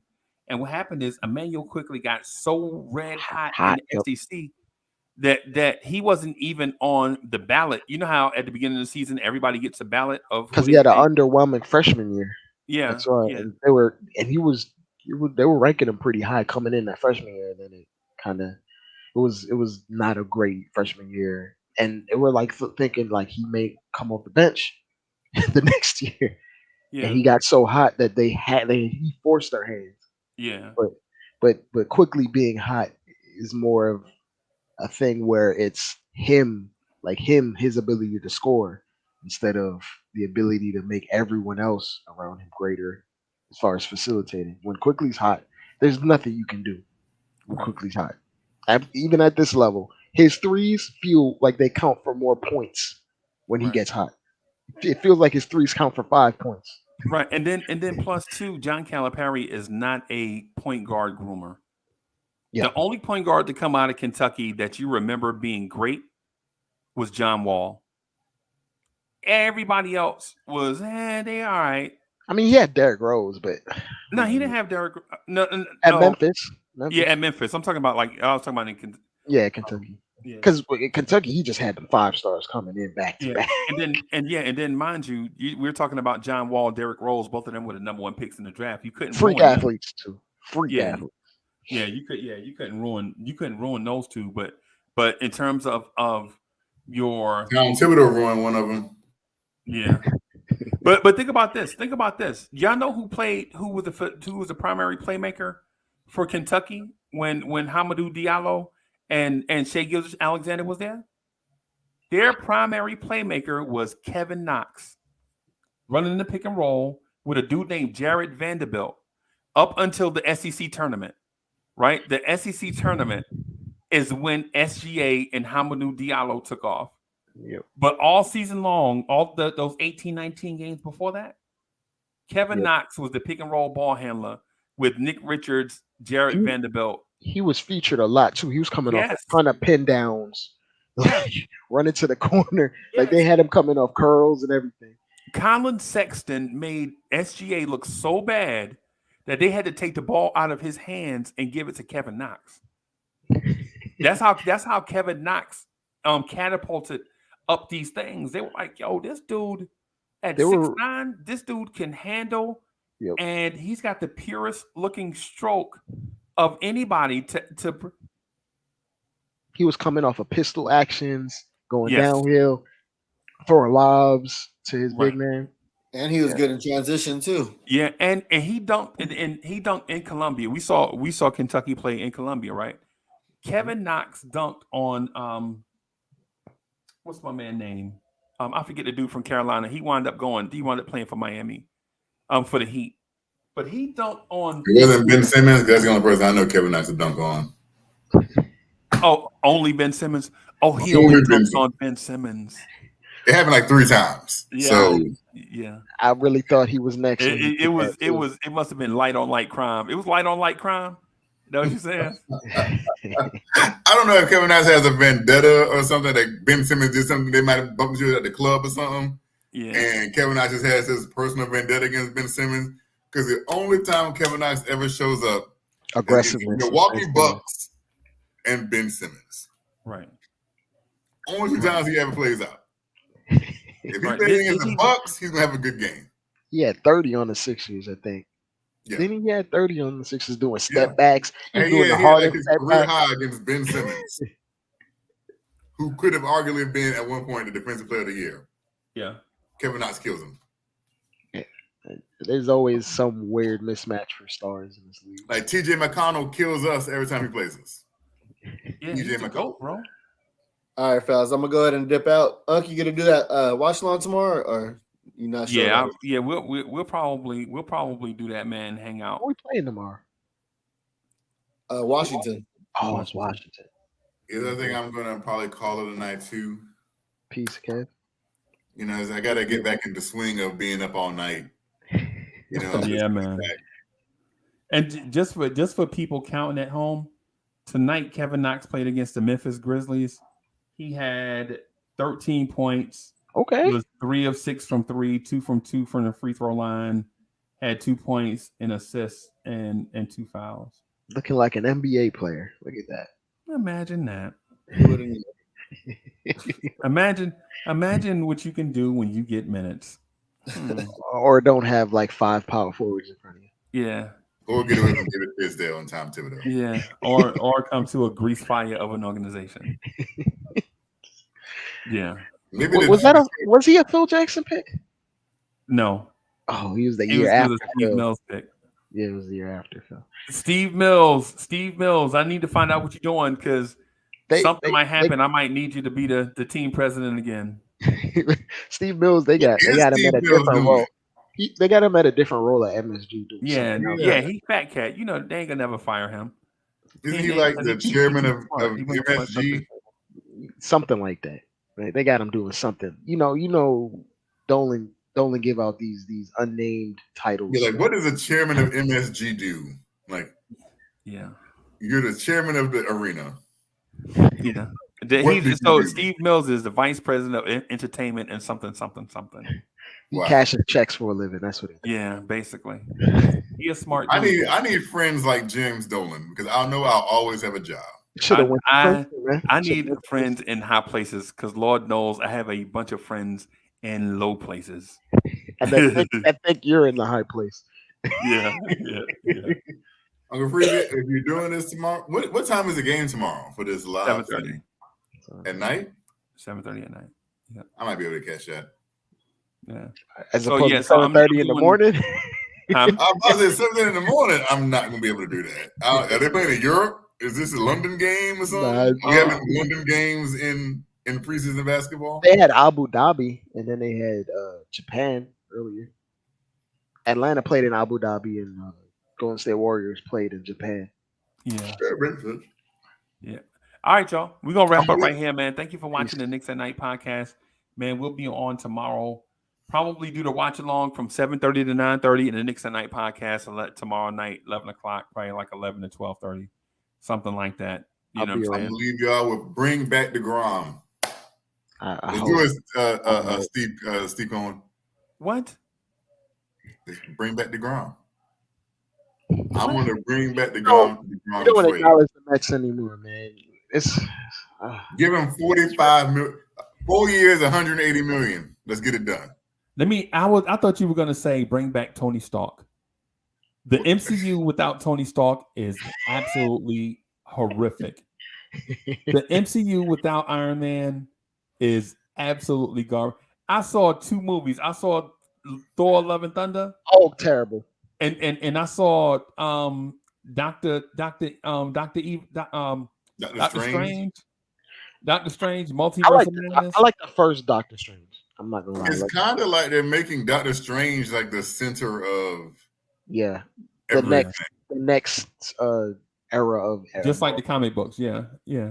I love me some Benedict Cumberbatch, but I like him too. Doctor Strange, I can see the similarities in personality between him and Tony Stark. Personality wise, I like him as Sherlock Holmes, bro. You know, both of them play Sherlock Holmes. That's actually funny. This is actually true. And so I like both of them as Sherlock Holmes. But look, man, the MCU without Iron Man, and listen, you know, of all those million things, I knew Doctor Strange was going to knock off Tony Stark because Tony Stark was going to try to put that stupid suit of armor around the world, and Doctor Strange didn't want him to do that. That's why he killed Tony Stark. He did. I really feel like he set him up because, I think we talked about this. Yeah. If you remember the final fight scene in Avengers Endgame, the strongest person the most powerful person on the battlefield, Hulk. No, Captain Marvel. Captain Marvel. Yeah. Captain Marvel had the gauntlet. He had the gauntlet for like 10 minutes. Yeah. She literally could have put it on and snapped it herself. Yes. And ended the movie right there. But that's her leadership mistake, though. That's her. Like Captain Marvel, the strongest being on the battlefield in the universe, had the gauntlet in her hand for 10 minutes. Yep. Chilling with like, hey, had a whole conversation with Peter Parker. Yeah. Just talking. Hey, Parker. Got something for me? Remember that? Could have literally just the credits could have ran right then. Right then. Right? I mean, but they wouldn't have a means to make $500 million off of the Captain Marvel. Or you could have had. You also had a God of Thunder who could have put the gauntlet on. He wanted to. He volunteered to do it. Yes, but a random human being with no superpowers told Thor he wasn't strong enough. Y'all remember Rhodey? Think of this. Think about who else had it. A man who had a suit that literally harnessed energy. Black Panther. Black Panther, yeah. It harnessed energy. Yes. Right. But the thing is with that is, for one, Captain Marvel is flawed and has always been flawed. Right? When Captain Marvel said, when they were like, where were you and all this stuff going on? She's like, I don't know. There are other places in the universe that needed my help, and they didn't have guys like you. That was a lie. That was a huge. That was a lie off the rip. So she's saying that nobody else in the universe had beings as strong as the Avengers. Yet people Thor and Hulk be all over the place fighting beings just as strong. Yeah. And a whole movie about them fighting beings just as strong. Yes. Yeah, you know what I'm saying? So yeah, Captain Marvel is an idiot, bro. Captain Marvel is the epitome of the dumb blonde chick.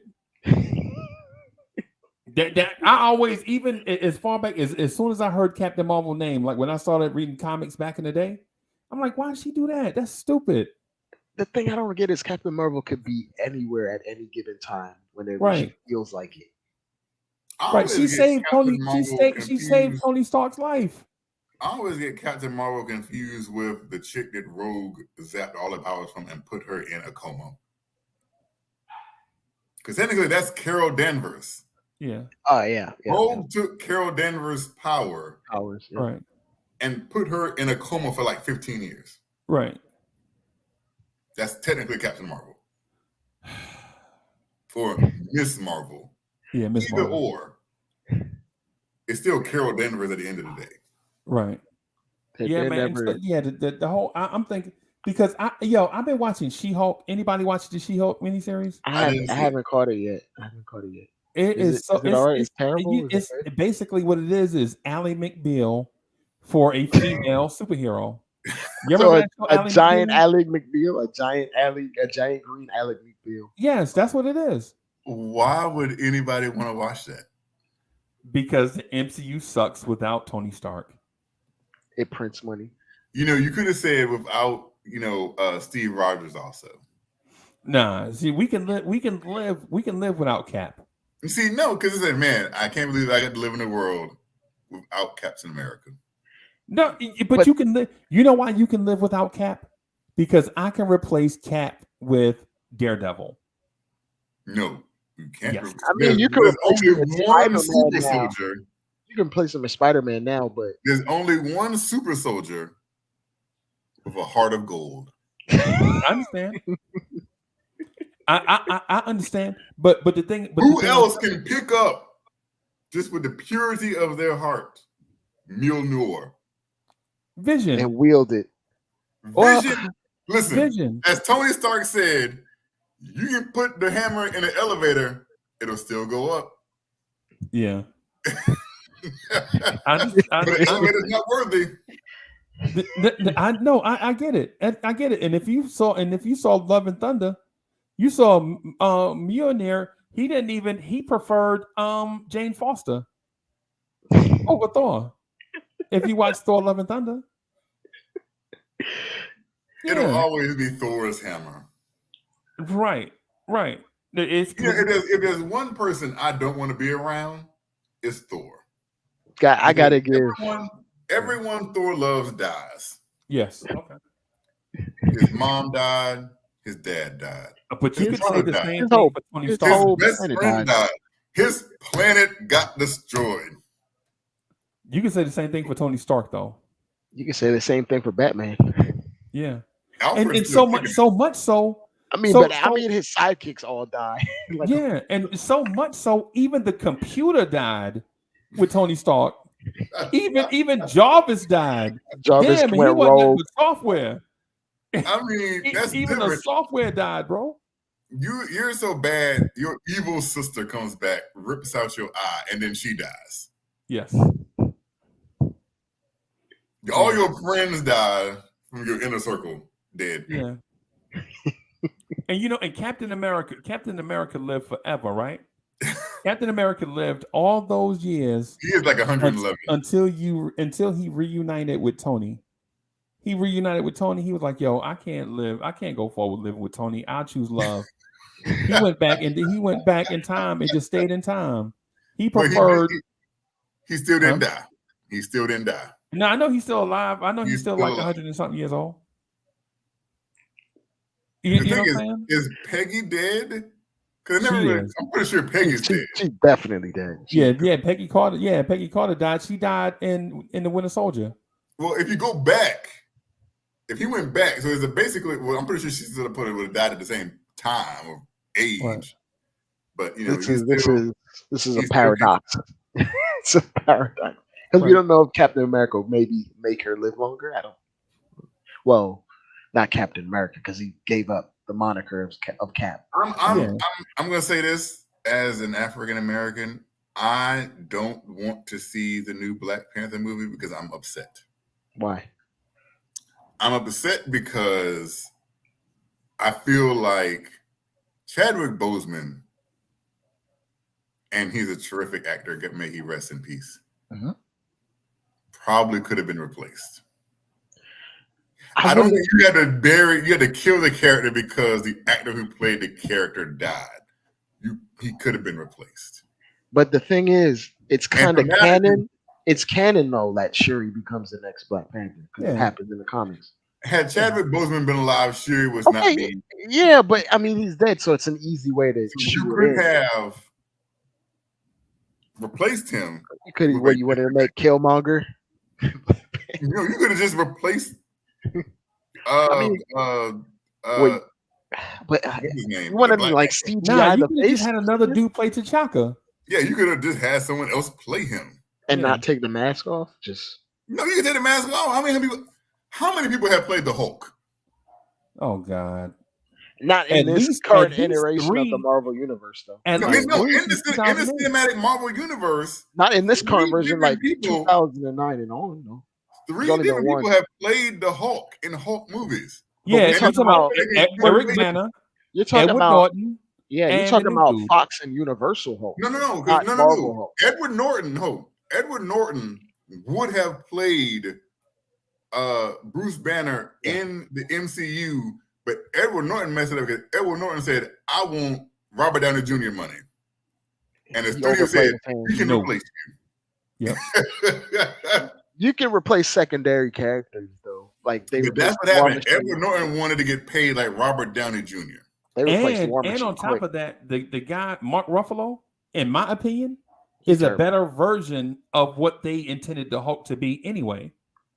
They wanted like Edward Norton as I think he's a good actor. I think he would have been fine had he. They made Banner way too like emotional, in my opinion. Like Banner was way more calculated in the comics, in my opinion. Which is why I like Edward Norton. Yeah, Banner. Mark Ruffalo is kind of like all in his feelings and his emotions, and it's just like it's more of a Dr. Jekyll, Mr. Hyde dynamic, not this. But like I said, they could have passed someone else play T'Challa. Yeah, I mean, but I don't know if they would. I don't know. Would it be in good taste that they did that? Because he died, like he actually died. They didn't just replace him because he was bad or they had contract disputes. He died. Hey, guess what? Somebody else played the Joker. Yeah, and twice. Two different Jokers at that.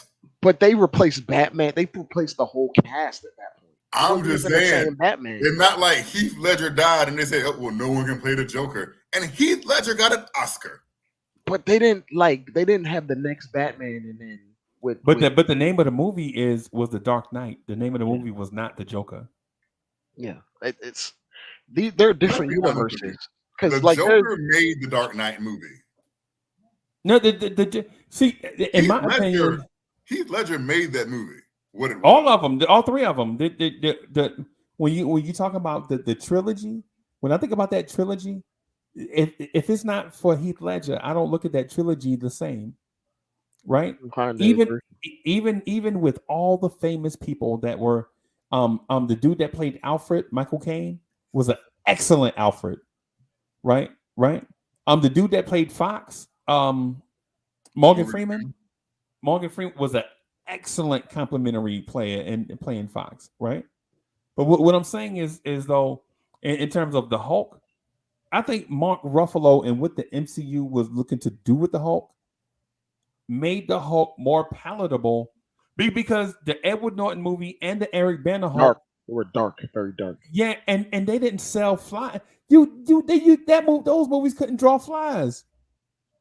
That's the reason why. That's the reason why the Hulk don't have a standalone movie right now, because they did it before and it didn't work. And that iteration of this Marvel universe is just way more kid friendly, it's the fact that funny, regardless and of that, they were still going slapstick humor in it and stuff. Like they were still going with Edward Norton. The only reason they didn't was because they didn't want to pay Edward Norton. Yeah. Because, well, for one, he didn't deserve that money. Because the other movie flopped. Because the other two movies were gone. We got to think Edward Norton had just came off an Academy nominee for American. What was it? Not American Psycho. American. I know what you're talking about. But that movie. So he's like, I'm an Academy Award nominee. You know, I could have won. I think Kev. His pedigree was like, I'm a great actor. I have more accolades than Robert Downey Jr. Kev, I think it was a matter of timing, because like Iron Man had came out and like Marvel was rebounding and they were like when Robert Downey Jr. took that role, Marvel was like down. Like they were not like he took them to stardom, and they probably didn't have. I don't know though, because you got to remember now, in 2008 when Iron Man came out, it was a shot in the dark. No people, only Iron Man fans read and followed Iron Man. Because Iron Man was like C tier. It was like C tier. Yeah. It's like Emmanuel Quickley fans for the Knicks. You know what I'm saying?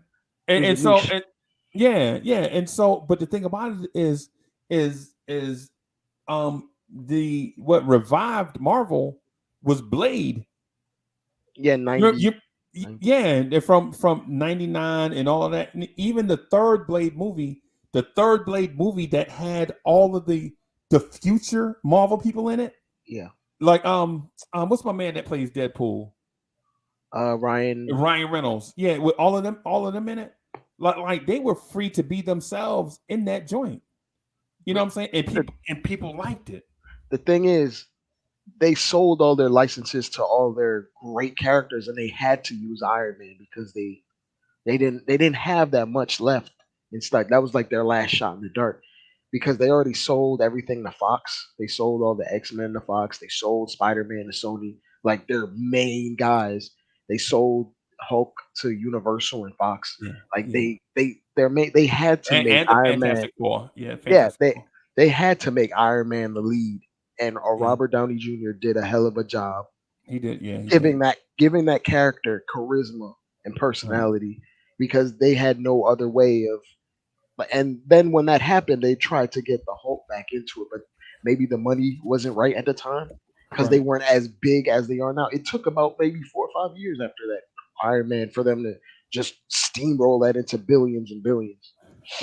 Right. And I'm not even gonna lie to you, bro. When it comes to like the Iron Man, and because for one, let me just set the thing, because I know Hoodie Cat probably know, and Lonnie up, but some may not know. What happened is Marvel was about to go out of business. They were bankrupt. Yep. They spread themselves too thin with too many characters. All they got, they had 300 characters operating at once, and nobody was checking for Wonder Man and Beast. You feel me? Legit Daredevil was great, but it was niche. You know what I'm saying? And then they didn't cross over enough. They didn't cross over enough to make the comics popular. Like you have Ghost Rider, like you have a Johnny Storm and a Johnny Blaze. Why? Nobody asked. Why you need a Johnny Storm and a Johnny Blaze? Right? They needed to consolidate a long time. Yeah, like you legit have a Ghost Rider, right? But his name sounds like the Human Torch.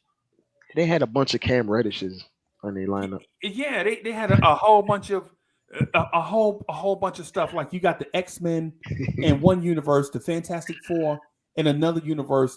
They barely cross paths, but Spider-Man crossed paths with all of them. And then there's the multiverse happening with all these other niche characters that they're like the Invincibles and right. Like why do you need West Coast Avengers? They don't have planes on the East Coast. The Avengers can't fly to the West Coast when they all fly anyway. Yeah, when they all Why do you need West Coast Avengers? Right. So it was all like, and so they went to DC Comics in 1982. And yo, buy us out, man. Please help. Yeah, like please just buy us out, man. We want to stay in business. You know what I'm saying? Just buy it. And DC Comics made the worst mistake a company can ever make. It's the same thing that Blockbuster did. I was about to say Blockbuster. But DC Comics said, we got the two most popping. Superman 2 is killing it in the movies. Why would we want to keep y'all alive when we could just let y'all die? And they chose not to buy Marvel Comics. Rose from the dead like a phoenix. Warner Brothers Studios has infuriated me since Superman Returns. Or as I like to call it, Superman lift stuff. Yeah. Because that's all he did in that movie was just lift stuff. They tried to make it dark like Batman. It's just like it's Superman. You can't make Superman. Well, here's the thing. So when they came out with Christopher Nolan, who for some reason Warner Brothers feels is like a god because of what he did with the Dark Knight trilogy. The Dark Knight, yeah. Christopher Nolan basically said, I can't create a world with a Superman in it. Right. He's too invisible. What he did was he wrote a script and gave it to Zack Snyder. Visually, his movies are fantastic. Like if you put it on mute and watch a Zack Snyder movie, amazing. Especially Aquaman. Did you see the Aquaman joint? Aquaman. Yeah. I don't know if Aquaman is Zack Snyder or not. Yeah, it is. No. He did like 300 and Sucker Punch. Yeah. But his movies are visual. So Christopher Nolan wrote the script and Zack Snyder directed Man of Steel. And I love Man of Steel. It is by far my favorite Superman movie. And this is including the original Christopher Reeves Superman. Corny. They corny now when you look at them. Oh yeah, absolutely. But Superman is corny by nature, in my opinion. You know, Man of Steel, he was great. So what happened is, this is what happened. Warner Brothers saw what Marvel was doing. They saw the Iron Mans, the Captain Americas, the Thors. Right. And they was like, we need to get in on this because they're doing something and we can do it too. But Zack Snyder was like, we're not there yet. We have to start from the beginning and create the universe. Yeah, because they didn't have great character. Marvel has been doing it in steps. Right. Yeah, they didn't have the character development. They're trying to. And the studio was like, well, what we have that they don't have in general is everybody in the world knows Batman and Superman. Right. So what do? Throw them in a movie together and call it Batman versus Superman. Right. Even though the fight scene between Batman and Superman only lasted 4 minutes in a 3-hour movie. And every trailer was like, do you bleed? Which was the whole build up. So you go into the movie, and even though Zack Snyder's like, we're not ready to build this universe yet because we have to go slow in steps, the studio just kept pushing and pushing. Because Marvel was winning. They were winning. And they was like making $1 billion per movie. And that Justice League thing was forced. It was forced out as well. So now here's what happened. No. It wasn't forced. If you've seen the Snyder cut. Yeah, the Snyder cut was way longer. Way longer. What happened is, so the studio and Zack Snyder got into a riff, right? Right. And Zack Snyder said, I'm done with my movie. Here it is. Warner Brothers like, we don't, because we're going to this, we're going to bring in the guy that did the Thor movie. Josh Whedon. Josh Whedon, yeah. Who took the movie and was like, no. Right. And gutted it. Which got rid of all of that character development stuff. They got rid of all of the character development stuff. And that's the garbage that we got, the theatrical release that we got. And so it made everyone think this movie is awful. They got rid of all the cyborg stuff. Now, everybody, even the actors, and everybody was like, "Hey, this not the movie we did. Right? These are all reshoots." And for years and years, for at least 3-4 years, they kept pushing until last year. No, during COVID. Yeah. And this is the perfect time because during COVID, Warner Brothers started to push the HBO Max app. Right. And they said, "Hey, if you get HBO Max, we're going to release the Snyder Cut on HBO Max." Yeah. And that's the only because everybody was in the house and everybody wanted something to do. And they released the HBO app, the HBO Max app. And they said, "We'll release it if you get HBO Max." Right. Had it not been for COVID, they would have never seen it. Never seen the light of day. They would have never seen it because that's how petty Warner Brothers Studio is. And even though the movie is, even though the movie is 4 hours, I've always hoped if you watch it once, if you just watch it once, you'll be like, that movie is the Snyder Cut movie. It needed that 4 hours. Justice League movie is better than Endgame. I don't know. Yes. I don't know about that. Because what happens is you gotta take it for what it is, and that the Snyder Cut movie is a build-up for what should have been a sequel, because the sequel would have had Dark Side. Oh yeah. You see, you were introduced to Dark Side, and it never in the regular in the cut movie, Dark Side. You don't even see or hear or even mention Dark Side at all. You just see his lieutenant, and that's it. Which is flipping. It's like you made the lieutenant the big bad guy. But the point that I'm getting at though with DC is this.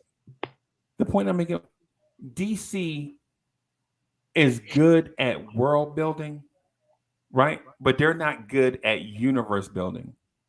Like if you're a fan of the Flash, like if you just follow Barry Allen, that world, the Flash's world is fascinating, man. And like if you follow the Green Lantern and the Lantern Corps, that entire world itself is fascinating, right?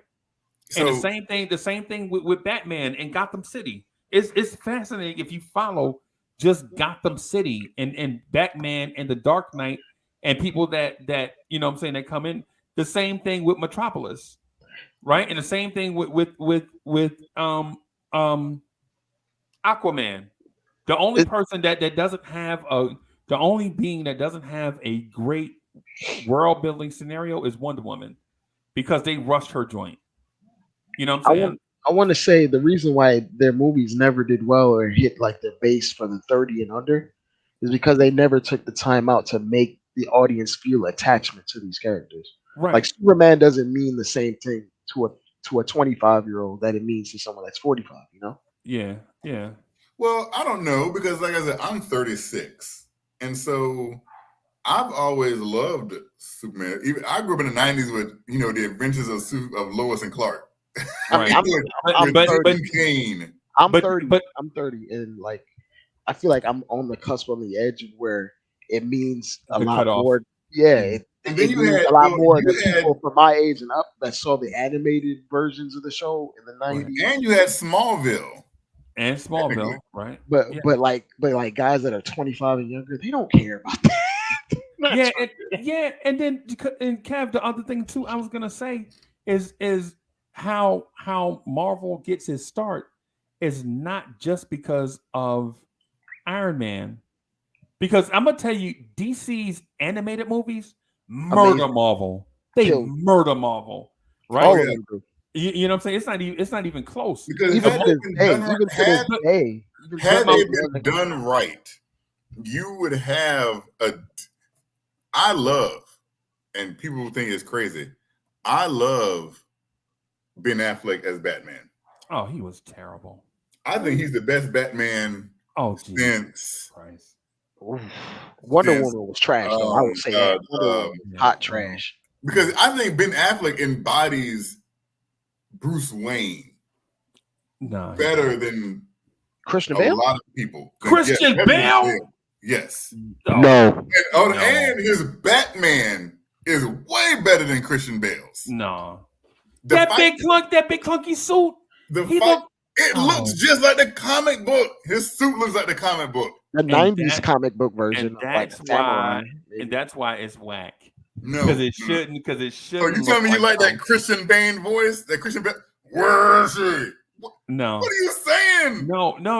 What I'm saying, English Christian Bale. No, what I'm saying, Australian actor. What I'm saying to you is the biggest trick that comic books pulled on people is that the secret identity is Batman, but the real issue here is Batman's secret identity is Bruce Wayne, right? You know what I'm saying? And so I know that sounds weird, right?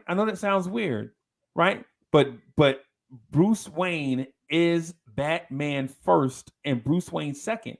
He only operates as Bruce Wayne in order to fund his Batman, him being Batman, and not vice versa.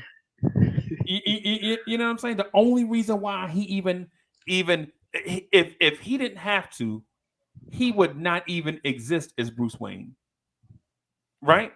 He wouldn't. I think Alfred keeps him grounded as saying, "Hey, you need to be Alfred." It says you need to be Bruce Wayne. You need to be Bruce Wayne because in every iteration of Alfred, he's always telling Bruce Wayne, "You need to be Bruce Wayne. You can't all." The guy who played in I forget his name, but the original one, they played in like the Michael Keaton ones, the George Clooney one.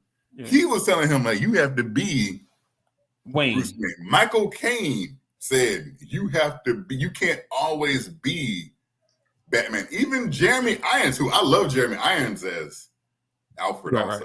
Right. Kept telling him. What Affleck said? He said Superman is more human than I am. But Kev, my point is Christian Bale is Batman operating, trying only being Bruce Wayne to fund Batman, whereas Affleck is Bruce Wayne trying to save the world against aliens as Batman. Because he personified Bruce Wayne way more. Because he would definitely. I'm telling you, my preference is Batman more than Bruce Wayne, and you prefer Bruce Wayne more. That's why you prefer Ben Affleck. Like Bale played like a real subdued Bruce Wayne. Like he barely even noticed him as Bruce Wayne. Yeah, like with him. The thing is, you have to be unnoticeable. He didn't want to be noticeable. You can't have a movie that's 100% Batman. No, I get that. You have to have because I don't think that would work. Like case in point with Superman, his alter ego is Clark Kent. Superman is Kal-El. That is who he is. He is an alien, pretending to be Clark Kent, and pretending to be an Earthling. Yes. So his actual identity is actually Superman. Right.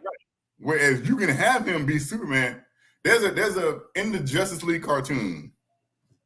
Like the last episode, Superman said he was fighting Darkseid, and he said, he's like, "I live in a world of cardboard because I'm afraid to break something." Right. And that's the mentality he has. Like, the thing about him is this: that's the other thing too. The other thing too is I want to say, DC Comics has the worst villain names ever. Oh yeah, they have the worst. Apocalypse. Really? Spelled Darkseid. Darkseid. They didn't even put no effort. Dark Apocalypse spelled with a K. Come on, and man. eyes in it. You got Brainiac. Yeah, come on, bro. But we got to take into account, like a lot of these ideas were because they came out in the 30s and the 40s. You know, like the Riddler and Marvel. Really? And that's Marvel, so original. And Marvel came out in the 60s, and they were like, "We're gonna take this and spin it and make it cooler than DC." Penguin. That's their whole angle. Marvel's whole angle is we're gonna try to be cooler than DC. You know what? But here's the thing: they have the greatest villain of all time in any genre. The greatest villain to ever exist is the Joker. It's Thanos. Get out of here. No, the Joker is Thanos. The greatest villain, bro. Because the Joker does things not for a reason, and that's why, like he says, like Batman needs the Joker. Like the Joker needs Batman. They need each other to coexist. Right. Because if they didn't have each other, it wouldn't work. See, because Kev, you know why? You know why? Because in my mind, the villain in that thing has always been Batman.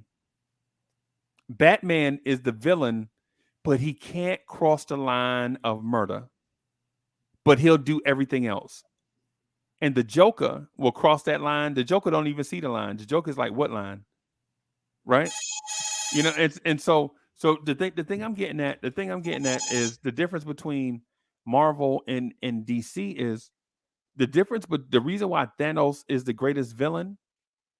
Thanos is the greatest villain of all time because Thanos is not interested in carnage and all that stuff. He's not interested in anarchy. He's not even interested in your emotion after. Right. He is. Yeah. Thanos is obsessed with order. And he believes he's right. So you can't argue with somebody who believes that they're right in establishing order. Thanos is like, yo, I'm going to snap 50% of the universe so the universe can be better afterwards. And you know what's funny? Like the original version of Thanos was kind of like a slapstick. Like he always screws up in the end. Yep. And they did amazing character development to flesh him out as a fully fleshed out villain that has just cause and reason and sound logic for what he did. I'm telling you. I'll tell you what. See, you remember Heath Ledger as the Joker, right? But nobody remembers Josh Brolin as Thanos. All you remember is Thanos. It's something to be said about that. The dude is so Thanos good. And his ideologies, that's all that's sticking in your head. Yeah, the dude, Josh Brolin was so good as Thanos, you don't even remember that's Thanos. I mean, that's Josh Brolin. And Josh Brolin plays an excellent antagonist. Y'all remember American Gangster? Where Josh Brolin was the crooked detective? Guess not.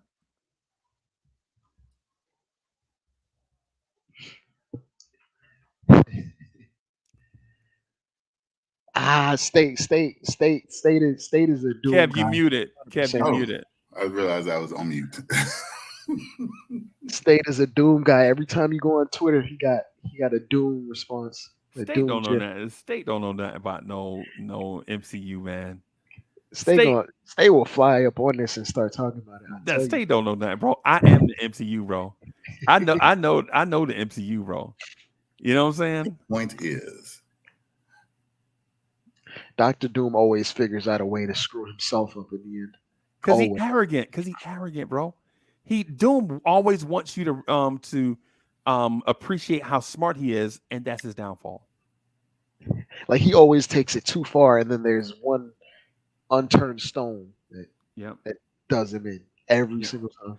Every time. And I'm saying the thing about Josh Brolin and Heath Ledger, bro, think about this. If I would have said Josh Brolin's name, would anybody have said Josh Brolin's name? Nobody. But we would have said all the different. We'd have said all the iterations of the Joker. Hold on, let me ask you this one question. How many superhero movies have there ever been? Hundreds. Over counting animated, thousands. No, just live action movies. A lot, right? Just say a lot. Yeah, a couple hundred maybe. How many actors have played? How many great actors? Think about the list of great actors that played in superhero movies. How many of them have won an Academy Award for a superhero movie? One. Jack Nicholson, right? No, Heath Ledger. But won an Academy Award for Best Supporting Actor as the Joker. There was an embargo on comic book films because the Academy didn't view them as real films until The Dark Knight came out with a very dark realism theme with evil in it. And that made them take these films seriously. Yeah. And then after that, then the floodgates opened. Yeah. I'm just saying. But what I'm saying though is it's easy for DC to do the Joker because people it give Maybe. you so okay. So who's the greatest of all the sci-fi villains you ever heard? Comic book, sci-fi, whatever. Who's the greatest villain? Who's the greatest villain you think? Joker. And I'm gonna tell you wrong right off rip. Just take y'all guess, and I'm gonna tell you y'all wrong. Well, technically, now when you say that, what do you mean? No, just say first thing come to your mind. Is it the Joker? Comic books or Dark Side? Actually, you think it's Dark Side? Yes. Dre, who you think it is? My personal opinion. Right. Wait. Are we limited it to just comics? No, just ever in the whole sci-fi realm. Hannibal Lecter. I think all of y'all are wrong, right?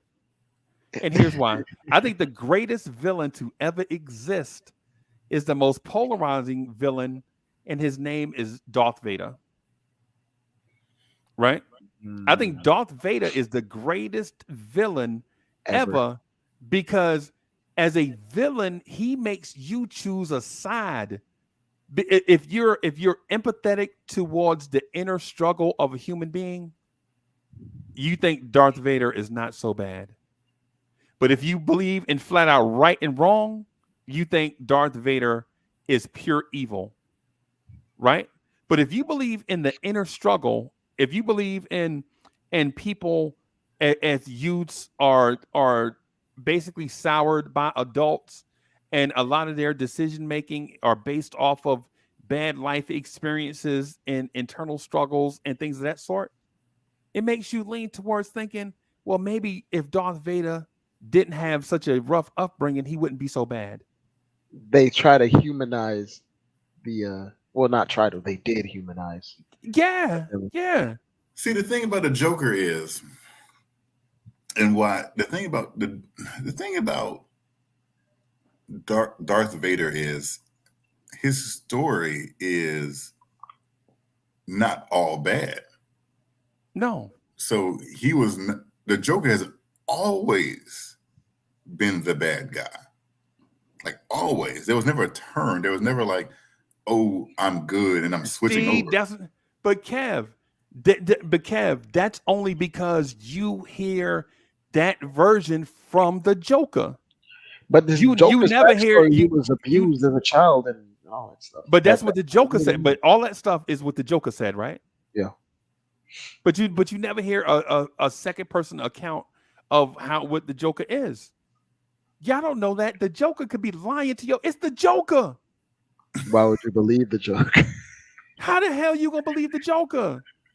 He's evil for the sake of being evil. And that's why he's a bad guy, because he's evil for the sake of being evil. Right, because the most ruthless. If you're talking about the most ruthless of all of them, it's the Riddler. The Riddler in a comic book, the Riddler took a shotgun and shot the Joker in the chest. The Riddler said, "Hey, Joker, let's get Batman in this thing, and what we'll do is, you know what I'm saying, we'll murder Batman. We'll trick him and we'll get him to come here." Right? And I forget the name of the comic. But the Riddler tricks Batman and the Joker to come into this thing. The Batman shows up out of nowhere, right? And the Riddler turns to the Joker and shoots him in the chest with a shotgun, blows him out of an 8-story window, and the Joker dies on the concrete. And you know why he did that? Because he wanted to prove to Batman that he was the most ruthless villain. So he murdered the Joker in Batman's face to let him know, nah, the Joker's not the guy. I'm the guy. It's not the Penguin. It's not Dr. Freeze. It's not all these dudes with these corny comic book names. It's me. You know what I'm saying? And I forget what the name of it is, but it's a dude named Comic Explained. He's on YouTube also. Check out the way he I used to watch a ton of those stuff. Like he has like a lot of introductory and background stuff about specific characters. I should have left an hour ago. Yeah, man. I gotta get out of here and get some sleep, man. but y'all listen, hey man, if y'all ever want to talk MCU, you know what I'm saying, I'm the man to come talk to. You know what I'm saying? I'm not saying that I know it all. but you know a lot. But 98% ain't bad. Yeah, if you want to talk some Robbie Reyes, Ghost Rider, or some Hoodie Cav, how knowledgeable are you on Marvel? Pretty. I'd rather talk about John Stewart Green Lantern though, but we'll say that for another day. Yeah, we definitely that's complex. That's very complex. So well, I'm gonna holler at everyone. Peace, Cav. Peace, Freeze. Yep. All right, y'all. We'll get back in the swing of these things. I'm out.